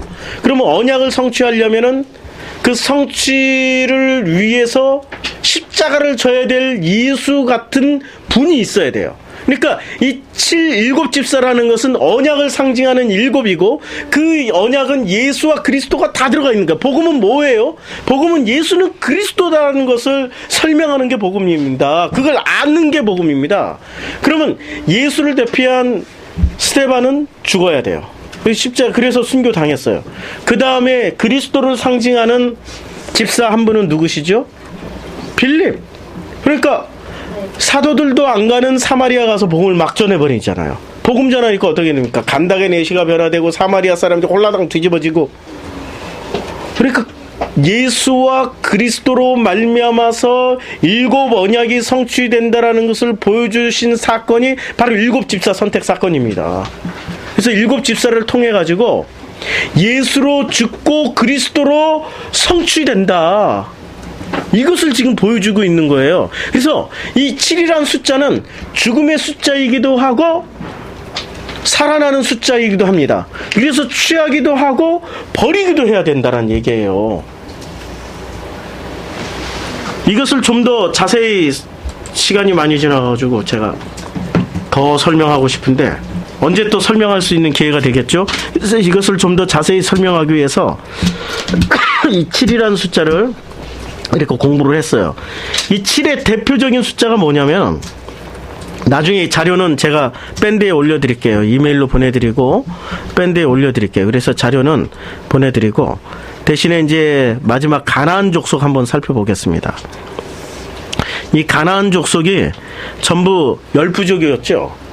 이제 가나안 족속을 언급할 때 10부족, 그 다음에 7부족, 그 다음에 6부족 이렇게 나눴어요. 근데 7부족이 나와요. 근데 일곱 부족은 신명기 7장 1절에 보면 내 하나님 여호와께서 너를 인도하사 내가 가서 차지할 땅으로 들이시고 내 앞에서 여러 민족 헷족속 기르가스 족 지금 일곱 부족 이제 그 세기 시작합니다. 헷족속 기르가스 족속 아모리 족속 가나안 족속 브리스 족속 히위 족속 여부스 족속 일곱 족속이죠. 근데 그 족속은 어떻게 돼요? 너보다 많고 힘이 센 일곱 족속이라고 그랬어요. 지금 가나안 땅에 들어간 사람들은 어떤 사람들입니까? 출애굽을 했죠. 광야에서 40년 훈련 받았죠. 그리고 1세대는 다 죽고 2세대가 지금 들어가는 그야말로 복음을 가지고 가는 우리들을 얘기해요. 12명 얘기해요. 12명. 지금 12부족이 들어가니까 12명, 12지파, 12아들들 12제자들이 지금 가나안 땅에 들어가는데 그 가나안 땅에 누가 있어요? 복음을 들고 가는 사람, 복음을 알고 있는 사람, 아들의 숫자보다, 아들보다 그 말씀을 가지고 있는, 말씀을 품고 있는 선별해서 구별해내서, 지금 우리가 본문에 얘기했잖아요. 주님이 선별해서 구분해서 그 말씀을 넣어놓은 그 사람들보다 지금 뭐라고 그랬습니까? 훨씬 많고, 훨씬 힘이 세다고 그랬어요, 일곱이. 그러니까 일곱을, 지금 오늘 오후에 이제 BMW 목사, BMW에서 현지훈 목사님이 열과, 지금 우연의 일체, 이거 우리 짜고 한 거 아닙니다. 그 10과 12, 그 다음에 7을 더 자세히 설명을 해 주실 거예요. 근데 저는 이제 그래서 제가 좀 많이 생략하고 넘어가는 건데, 현 목사님 믿고, 일곱 족속이 분명히 성경은 힘이 세다고 그랬어요. 수가 많다라고 그랬어요. 그러니까 이 일곱이 언약으로 받아들일 때는 이 일곱은 어떻게 보이는 겁니까? 이 가데스 바네아에서 12명이 힌트를 줬어요. 저 12명이 정탐꾼이 10명은 어떻게 얘기했죠? 거인입니다. 힘이 셉니다. 우리는 메뚜기 같습니다. 그런데 여호수아와 갈렙은 뭐라고 얘기했습니까? 저들은 우리 밥입니다. 이렇게 얘기를 했죠. 우리가 언약으로 이 일곱 창세기의 1장의 일곱 말씀을 하나님의 일곱 맹세예요. 그렇게 하시겠다는 일곱 맹세를 언약으로 받아들이면은 가나안의 일곱 부족은 힘이 세고 숫자가 많은 걸로 보입니까? 우리 밥으로 보입니까? 밥으로 보이는 거예요. 근데 이것을 계명으로 우리가 일곱 하나님의 보시기에 좋았더라는 이 말씀을 일곱 계명으로 우리가 지켜내려고 하면 어떻게 되는 거죠? 우리 열둘보다 힘이 많고, 열둘보다 숫자가 많고 힘이 센 일곱 족속이라고 그랬습니다. 12지파가 숫자가 많았을까요? 아니면 이 가나안 족속이 숫자가 많았을까요? 한번 물어봅시다. 어느 족속이 더 숫자가 많았을까요? 아니에요. 지금 출애굽한 이스라엘 백성 숫자가 훨씬 많았어요. 근데 성경은 왜 이렇게 묘사했을까요? 관점에 따라 달라진다고 얘기를 하는 거예요. 관점에 따라서. 내가 언약으로 취하면은 저들은 우리 밥이 되지만 계명으로 취하는 순간 어떻게 됩니까? 그들은 우리보다 숫자가 많고 힘이 세다라고 지금 성경은 묘사하고 있습니다. 내가 언약으로 취하면은 그 일곱은 나에게 있어서의 나를 살리는 떡이 되고, 그것을 계명으로 취하면 일곱 귀신이 돼서 내 안에 들어와 버린다니까. 이것을 언약으로 취하면은 내 그 일곱 중에 예수라는 성품으로 나를 죽이시고 그리스도로 살려내시고, 이것을 계명으로 취하면은 끝까지 자기 세계관을 가지고 자기가 왕이 돼서 살아가는 거죠. 하나님한테 왕자를 안 내준다는 얘기입니다. 여호수아 3장 10절에 이렇게 또 말씀하고 있습니다. 또 말하되 살아계신 하나님이 너희 가운데 계시사 가나안 족속과 헷 족속과 히위 족속과 브리스 족속과 기르가스 족속 아모리 족속과 여부스 족속을 너희 앞에서 반드시 쫓아내실 줄을 이것으로써 너희가 알리라. 이거 지금 일곱 족속을 반드시 쫓아내주신다고 그랬어요. 어떨 때 쫓아내주는 거? 존재 조건이 있어요. 우리가 언약으로 일곱 언약을 이렇게 일곱 말씀을 하나님이 창세기 1장 1절부터 2장 3절까지 말씀하신 그 일곱 창조 숫자의 그 7일, 창조 숫자의 7을 언약으로 우리가 취하면은, 그 의미를 언약으로 취하면, 언약은 이제 그 목사님이 오후에 잘 설명해 주실 겁니다. 언약으로 취하면은 우리는 반드시 우리 안에 있는 이 일곱이라는 짝퉁 계명은 쫓아내 주실 거라는 말씀입니다. 그럼 짝퉁 계명 내용이 뭐냐 이거지. 여호수아 16장 10절에 보면 그들이 게셀에 거주하는 가나안 족속을 쫓아내지 아니하였으므로 가나안 족속이 오늘까지 에브라임 가운데 거주하며 노역하는 종이 되니라. 자, 가나안 족속을 다 못 쫓아냈죠? 반드시 쫓아낸다고 3장 10절에 얘기했는데 16장 10절에 가니까 못 쫓아냈어요. 그들을 그냥 노역자로 부려먹은 거예요. 자기네들이 이용한다고 생각했어. 이 열둘들이 열둘들이 자기네들이 부려먹는다고 생각하고 그들을 노역을 시켰어요. 그런데 오히려 어떻게 됩니까? 그들에게 당해요. 나중에 그들에게 철저히 사사기 들어가서 철저하게 당합니다. 여호수아 17장 12절에 보면 그러나 므낫세 자손이 그 성읍의 주민들을 쫓아내지 못하며 가나안 족속이 결심하고 그 땅에 거주하면서 어떻게 됐습니까? 철저하게 당하면서 사사기 사이클이 계속 만들어지잖아요. 그 열둘은 어떻게 쫓아내죠? 언약으로 우리가 받으면은 열둘이 일곱을 쫓아내고 열둘에서 일곱을 완성시켜요. 근데 열둘이 쫓아내지 못하면 일곱의 노예가 된다는 얘기입니다.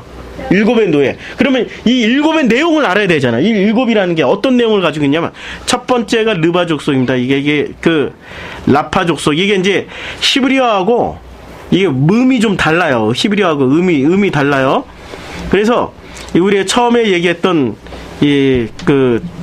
그냥 나중에 이것까지 다 설명하고 그러니까 르바 족속은 어떤 것을 얘기하냐면은 기본 어근이 짓다, 뭐 짓기 시작하다, 건축가다 이런 얘기입니다. 그러니까 이 사람들은 무슨 얘기냐면 르바 족속, 가나안의 일곱 족속은 성전 짓는 사람들이에요. 건축하는 사람들이라니까.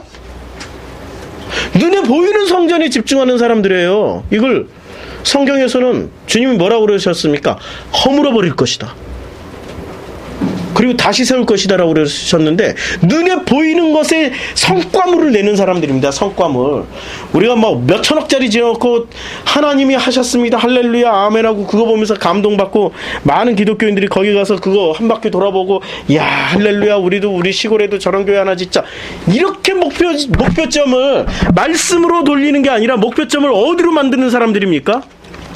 눈에 보이는 것에 집착하게 짓는 것에 만드는 것. 이게 지금 가나안의 첫 번째 부족의 특징이에요. 두 번째 브리스족. 브리스족은 이게 브리스의 히브리어 발음은 페리지입니다. 페리지. 무슨 파리사이오스 오늘 나온 주님이 말씀하셨잖아요. 오늘 본문에서 너희는 그 바리새인들의 누룩을 조심하고 그 헤롯의 누룩을 조심해라. 그러면 헤롯이 한 일이 뭡니까? 아까 첫 번째 족속 벌써 다 나왔네. 첫 번째 족속에서 첫 번째 족속인 이 르바 족속이 뭐 했습니까? 성전 세웠죠. 헤롯이 뭐 세웠어요? 성전 세웠잖아요. 그렇죠. 벌써 첫 번째, 두 번째 다 나와버렸네. 헤롯의 누룩을 조심해라. 그들이 눈에 보이는 것으로 성과를 내고 그것으로 사람들을 미혹하는 것을 조심하라는 얘기죠. 그 다음에 바리새인들의 누룩을 조심하라는 것은 이 브리스가 이게 바리새의 어원입니다. 그러니까 이게 무슨 얘기냐면은 이 브리스는 분리하다, 결정하다. 이런 뜻입니다. 이 분리주의자를 조심하라는 겁니다. 하나로 보지 못하게 만들고 선으로 나누고 악으로 나누고 빛으로 나누고 어둠으로 나누고 착함으로 나누고 나쁨으로 나누고 사탄으로 나누고 하나님으로 나누고 마귀로 나누고 천사로 나누는 그렇게 해가지고 사람들을 미혹하게 만드는 이런 분리주의를 조심하라는 얘기입니다. 우리가 알고 있는 전부는 우리가 알고 있는 가치관 전부 이 이원론 위에서 세워진 거 아닙니까? 근데 히브리 성경은 절대 그 이원론으로 설명 안 돼요. 이론론으로 설명되는 거죠. 통합적인 사고 구조로 설명이 되는 겁니다. 그래서 이 브리스 족속은 나누는 것, 분리하는 것, 이런 데 능통한 사람들. 그러니까 파리사이오스를 대표하고 있습니다. 그 다음에 헷족속. 헷족속이라는 것은 어떤 뜻이 있냐면 제가 다 설명 안 드리고 그냥 기본 어근만 가지고 지금 설명하겠습니다. 시간 때문에. 자, 헷족속은 폭력으로나 혼란과 두려움으로 부서뜨리고 폐지하고 위협하고 두려워하게 만드는 겁니다. 이게 지금 어떤 게 옛날에는 뭐예요? 바코드 받지 말라고 그러고 컴퓨터가 컴퓨터가 무슨 666이라고 그러고, 컴퓨터가 무슨 바코드 이제 받으면 안 된다 그러고, 웬 바코드, 다 바코드 자기네들이 휴대폰 쓰고 있으면 바코드 다 쓰고 있는데. 물건 안 사는 바코드 다 찍잖아, 바코드 다 찍잖아. 그리고 지금 뭐라고 떠들고 다녀요? 뭐라고 겁을 주고 있습니까? 뭐라고 지금. 아니, 이게 해적속이라니까? 겁을 주고 있는 족속들? 뭐, 베리침 받지 말라고? 아유, 참. 이게 해적속이에요. 지금 우리가 해적속에 당하고 있잖아요. 7 언약을 브리스 족속, 라파 족속, 해족속 이런 걸로 우리가 섬기고 있으면은 우리 속에는 가나안 족속들이 드글드글 합니다. 지금 그런 얘기하고 있는 거야. 가나안 땅에 들어가도 우리 가나안 땅은 누구 얘기해? 나랑 얘기해. 나. 내가 가나안 땅에 들어가도 그 족속을 멸하지 않으면은 지금 뭐 성전 세워 성과물로 성전 세워서 하나님께 영광 돌리자 할렐루야 아멘에 홀라당 넘어가가지고 그 말씀을 호라우로 보지 못하고 블랙보로 경험도 보지도 못하고 그렇게 만든다는 얘기고, 브리스 족속 뭐 선악으로 뭐 착하고 그러니까 모든 것을 율법이라는 잣대로 딱 들이대고 이거 지켜 안 지켜 지켜 안 지켜 이러면은 우리는 도로 또 가나안 족속들과 섞여서 사는 그런 열둘이 된다는 얘기죠. 열둘이 열둘로 살아가려면 어떻게 됩니까? 없애버려야 되는 거예요. 분리분파주의들 없애고 무슨 성과주의자들 없애고 우리에게 공포를 조장하는 것들 없애야 된다는 얘기예요. 그 다음에 여부스 족속. 여부스 족속은 어떤 족속입니까? 이 여부스 족속은 여부스의 타작마당으로 아주 유명하죠. 그래서 이 여부스라는 게 나중에 이 이스라엘 다윗 시대까지 존재하고 있대. 여부스의 타작마당 거기다가 성전 세워버렸잖아요. 그냥 여부스 족속을 다윗이 상징적으로 내리 깔고 눌러 앉히는 박살내는 그 상징으로. 여부스 족속이 그 타작마당 줄 때 다윗이 돈 주고 사버렸잖아요. 너희들 건 돈 주고 사야 된다고 값을 지불해버렸다니까. 그래서 이 여부스는 밟다라는 뜻입니다. 밟다, 몹시 싫어하다, 밟다, 오염되다. 그러니까 여부스 족속이 어떤 짓을 해요? 그 타작마당 할 때 우리가 그냥 드릴 테니까 가지세요. 이게 뭐예요? 뇌물 드릴 테니까 이런 얘기잖아요. 오염을 시켜요, 이 사람들은. 우리가 뭘 하려면은 열둘이라는 이 제자 혹은 아들, 열둘이라는 이 예배를 드릴 수 있는 이 자격을 부여받은 사람들은 뭘 하는 겁니까? 오염되는 걸 방지해야 되는데 오염이 어떻게 들어옵니까? 우리 목사님들 통해서 요새 많이 보잖아요. 유명 스타 목사님들 통해가지고 오염되시면 어떻게 되는지 그분들이 다 보여주시니까 너무 편해. 내가 더 이상 설명 안 해도 돼. 다 섞여서 오염돼 버렸잖아요.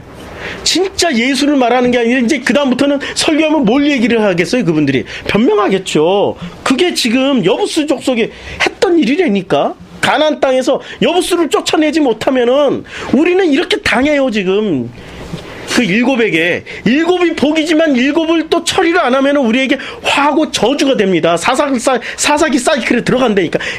계속 사사기 사이클에. 그 다음에 기르가스족. 이 기르가스족은 그러니까 이 가나안 원주민의 한 부족인데 이게 원어를 다 찾아봤어. 이 기르가스족은 뭘 설명하는지를 모르겠어. 가나안에. 그래서 기르가스족은 가나안 원주민의 한 부족 해서 켄 족속하고 이렇게 비슷하게 하면은 가나안이라는 것은 누구의 족속입니까? 가나안의 뿌리 이렇게 쭉 찾아 올라가면은 누구죠? 가인. 가인은 무슨 짓을 했습니까? 제일 먼저 아들들을 죽이는 일을 하는 거예요. 아벨을 죽이는 일을 하는 겁니다. 그 다음에 아벨을 죽이고 뭐 하죠? 가나안이 가인이 다 보여주네.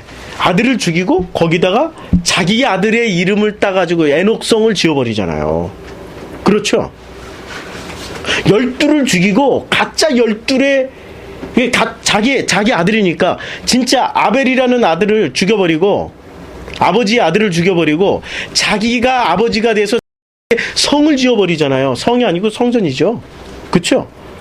그런 일을 하는 사람들이에요. 이해가 되시죠? 지금 이 장면이 내가 지금 뭘 말씀드리는지. 진짜 아버지의 아들은 죽여버리고 자기의 아들을 자기가 낳은 것을 그걸 성전이라고 뚝 하고 성 세워버리고 여기가 제일 살만한 데야. 그리고 그 성 안에서 무슨 짓을 합니까? 퉁소 비리는 자, 뭐 문화, 문명 이런 거 다 다 만들어내잖아요. 경제 시스템을. 우린 거기에 놀아나는, 아니, 거기 살아갈 수밖에 없어. 못 쫓아내면은 당한다니까? 그 다음에 가나안 족속. 가나안 족속 나왔네. 이 기르가스 족속이 나오고 가나안 족속. 본래 의미는 무릎을 굽히다, 따라서 낮추다, 정복하다, 엎드러지다, 복종하다, 항복하다, 겸손하다, 굴복시키다. 우리를 지금 이게 지금 수동태로 쓰여졌죠. 굴복시키는 족속들이에요. 무엇에? 그 지금 가인이 만들어놨던 가짜 아들을 위해서 만들어놓은 그 성전에 무릎을 꿇게 만든다니까. 거기 가서 경배드리게 만든다니까. 그런데 우리는 그거 알까 모를까? 철저하게 모릅니다. 왜냐하면 호락으로 눈을 떠야서 보지요. 지금 제자들 못 보고 있잖아요. 이게 떡인지 이게 뭐야? 물으라고 준 그 떡을 이게 뭐야라고 안 묻고 자기네들은 당연히 안다라고 생각했어요. 근데 주님은 당연히 모르니까 무조건 혼내잖아요. 17절 18절에 어찌하여 너희들 마음이 돌덩이처럼 굳어졌냐, 어찌하여 못 듣느냐, 어찌하여 못 보느냐. 주님이 막 피를 토하면서 혼내고 있잖아요. 왜? 그 가인의 그 가나안 땅이라는 그 시스템 안에 들어가 버리는 순간 섞여버리는 거예요. 12이 섞여가지고 7과 섞여서 헷갈리는 거야. 그리고 오히려 그들을 경배하잖아요. 그러니까 내내 이스라엘 역사 내내 아세라를 숭배하지요, 아스다를 숭배하지요, 바알을 숭배해버리죠. 내내 그런 일을 저질러버리고 마는 겁니다. 황금송아지는 없었어요. 황금송아지 숭배했죠. 몰렉은 안 섬겼어요. 아들 죽여서 몰렉에게 바쳤죠. 그러니까 지금 누가 하는 짓은 똑같아요. 진짜 아들 죽여서 가짜 아들 자기네들 아들 세워놓고 우상숭배, 그게 몰렉에게 재물 바친 사건하고 뭐가 달라요. 그리고 마지막으로 7족속 중에 아모리 족속. 이 아모리 족속은 즉 타고렐이라는 의미에서 파생된 말인데요. 이 아모리라는 말은 그 말하다, 대답하다. 그러니까 그 아마르라는 그 어원에서 나왔습니다. 아마르. 그러니까 누구의 말을 대신하는 거예요? 7 언약을 7 계명으로 말하는 사람들입니다. 7 언약을, 우리에게 진리를 알지니 진리가 너희를 자유케 하리라고 말씀하신 그 7 언약을 뭐로 말씀을 해줘요? 우리 진리 안에서 자유케 되려면 계명을 열심히 지켜야 돼. 계명 잘 지키고, 언약인데 언약을 성취하라는 얘기는 안 하고 계명 잘 지키고 열심히 살면은 성화된 존재로 살 수 있어. 그리고 우리에게 뭘 지어주는 사람들입니까? 멍에. 무거운 멍에를 지어주는 거죠. 아까 제가 권사님 말씀드렸잖아요. 큰 대형교회 권사님. 아니, 이분이 지금 너무 바쁘시다니까. 일주일 내내 하루도 근데 그걸 보람으로 삼게 만드는. 아니, 좀 자유로워야 성경도 있고, 자유로워야 이렇게 생각도 하고, 자유로워야 자기 뭐 가치관이나 이런 게 부서지는데, 열심히 하다 보면 무슨 가치관만 가져요? 대형교회 봉사 철학만 생겨요. 그래서 철학 방법론이 너무 뛰어나. 그래가지고 이렇게 봉사하면 누가 기뻐하고, 저렇게 봉사하면 누가 싫어하고, 이렇게 봉사하면 어느 목사님이 기뻐하고, 이렇게 봉사하면 누가 할렐루야 아멘하고, 이렇게 봉사하면 누가 이렇게 또 내 봉사 자리 뺏을까봐 또 그냥 견제를 또 하고, 주방권세 놓는 게 얼마나 힘든데요. 주방권세 사람들이 밥 먹으면서, 주방권세 아시죠? 이 권사님들 주방권세 한번 놓기, 이렇게 밥 먹으면서 맛있어, 어머 어쩜 이렇게 권사님 맛있어, 그럼 다음번에 너무 좋아가지고, 근데 자기 사들 원컷으로 또 막 이런 거, 그걸 멍이라고 절대 생각 안 해요. 그분들은 너무 감사하고 기쁜 봉사라고 생각한다니까. 그게 우선이 아니고 예수를 먼저 보라고요. 예수를 못 보게 만드는 게 지금 가나안의 7부족이라고 지금 공통적으로 얘기하고 있잖아요. 예수를 먼저 봐야죠. 배 타고 있는 그 예수를, 그 배 타고 있는 절대 완벽하게 있는 그 떡 한 개, 그 예수를 봐야지. 그들이 눈에 보이는 떡, 우리 떡 안 챙겨왔는데 어쩌나, 우리 떡 없는데, 이런 소리 하는 게 아니라, 떡 있느냐? 그럼 예, 있습니다. 무슨 떡 있느냐? 제 안에 있는 예수, 즉 말씀이란 떡이 제 안에 있습니다. 우리 주님이 구분해서 내 안에 넣어놨습니다. 그 떡으로 말미암아서 내가 호락으로 보고 블레포로 지금 경험하면서 이 가나안 7부족이 지금 내 안에서 나를 괴롭히고 있지만, 그러나 그 가나안 7부족과 싸워주시는 그 주님, 그 은혜에 제가 감사하면서 살고 있습니다. 이 고통과 힘듦과 이 모든 싸움이 주님 주신 것임에 감사드립니다. 이러고 살고 있는 거죠. 지금 그렇게 살으라고 주님이 말씀하고 있는데 우리는 그렇게 살고 있습니까? 그렇게 못 살고 있잖아요. 7 부족을 우리가 모시고 살고 있지 않습니까? 눈을 뜨십시오. 주님이 묻습니다. 너희가 떡을 몇 개나 가져왔느냐? 그때 우리는 이렇게 대답하면 됩니다. 한 개의 떡만 있으면 됩니다. 그 떡은 이미 우리 안에 계신 그 말씀이신 예수 그리스도이십니다. 그러면 예수를 통해서 우리는 그리스도 언약으로 성취된 그 7개의 떡을, 7광주리에 그 창세기의 7 언약을 우리 안에서 성취하게 되어질 것입니다. 내 능력으로? 아닙니다. 아버지의 그 섬김으로, 그 말씀의 섬김으로 그렇게 되어질 것입니다. 이렇게 고백만 하면 돼요. 그러면 주님이 칭찬하십니다. 마지막 그때 잘하였도다 내 아들들아, 잘하였도다 12라. 12는 사람의 숫자죠. 잘하였도다 12라. 내가 이 떡 7개를 참 잘 남겨가지고 왔구나. 주님이 그렇게 칭찬하실 것입니다. 우리 그날까지 열심히 말씀드립시다. 예수 알아갑시다. 예수를 통해서 그리스도, 예수는 그리스도라는 것을 우리는 알아갑시다. 기도하겠습니다. 주님, 예수는 그리스도라는 이 간단한 이 말씀을 우리는 왜 그렇게 알아듣지 못하고 보지 못하고 우리식으로 듣게 되는지요. 주님 감사합니다. 그러나 내 식으로 듣는 나의 귀에 내 생각 사고 구조를 주님 박살내면서 귓고막을 찢으면서로 주님 들어오셔서 내 나라는 그 인생의 항로를 살아가고 있는 나라는 배 안에 주님이 함께 해주시고 계셨습니다. 이제 고백만 하면 됩니다. 떡 어디 있느냐라고 할 때 말씀이신 예수님이 떡이십니다. 그분이 선별해서 내 안에 넣어주셨습니다. 이제 내가 사는 것이 아니라 내 안에 있는 그 떡이신 예수께서 나를 살아주십니다. 나를 섬겨주시고 내가 차마 싸우지 못하고 있는 가나안의 7부족과 싸워주시면서 주께서 나를 인도해 주십니다. 감사합니다. 예수님, 저에게 오셔서 우리를 섬겨주시는 그 은혜 정말 진심으로 감사드립니다. 예수님의 이름으로 기도드렸습니다.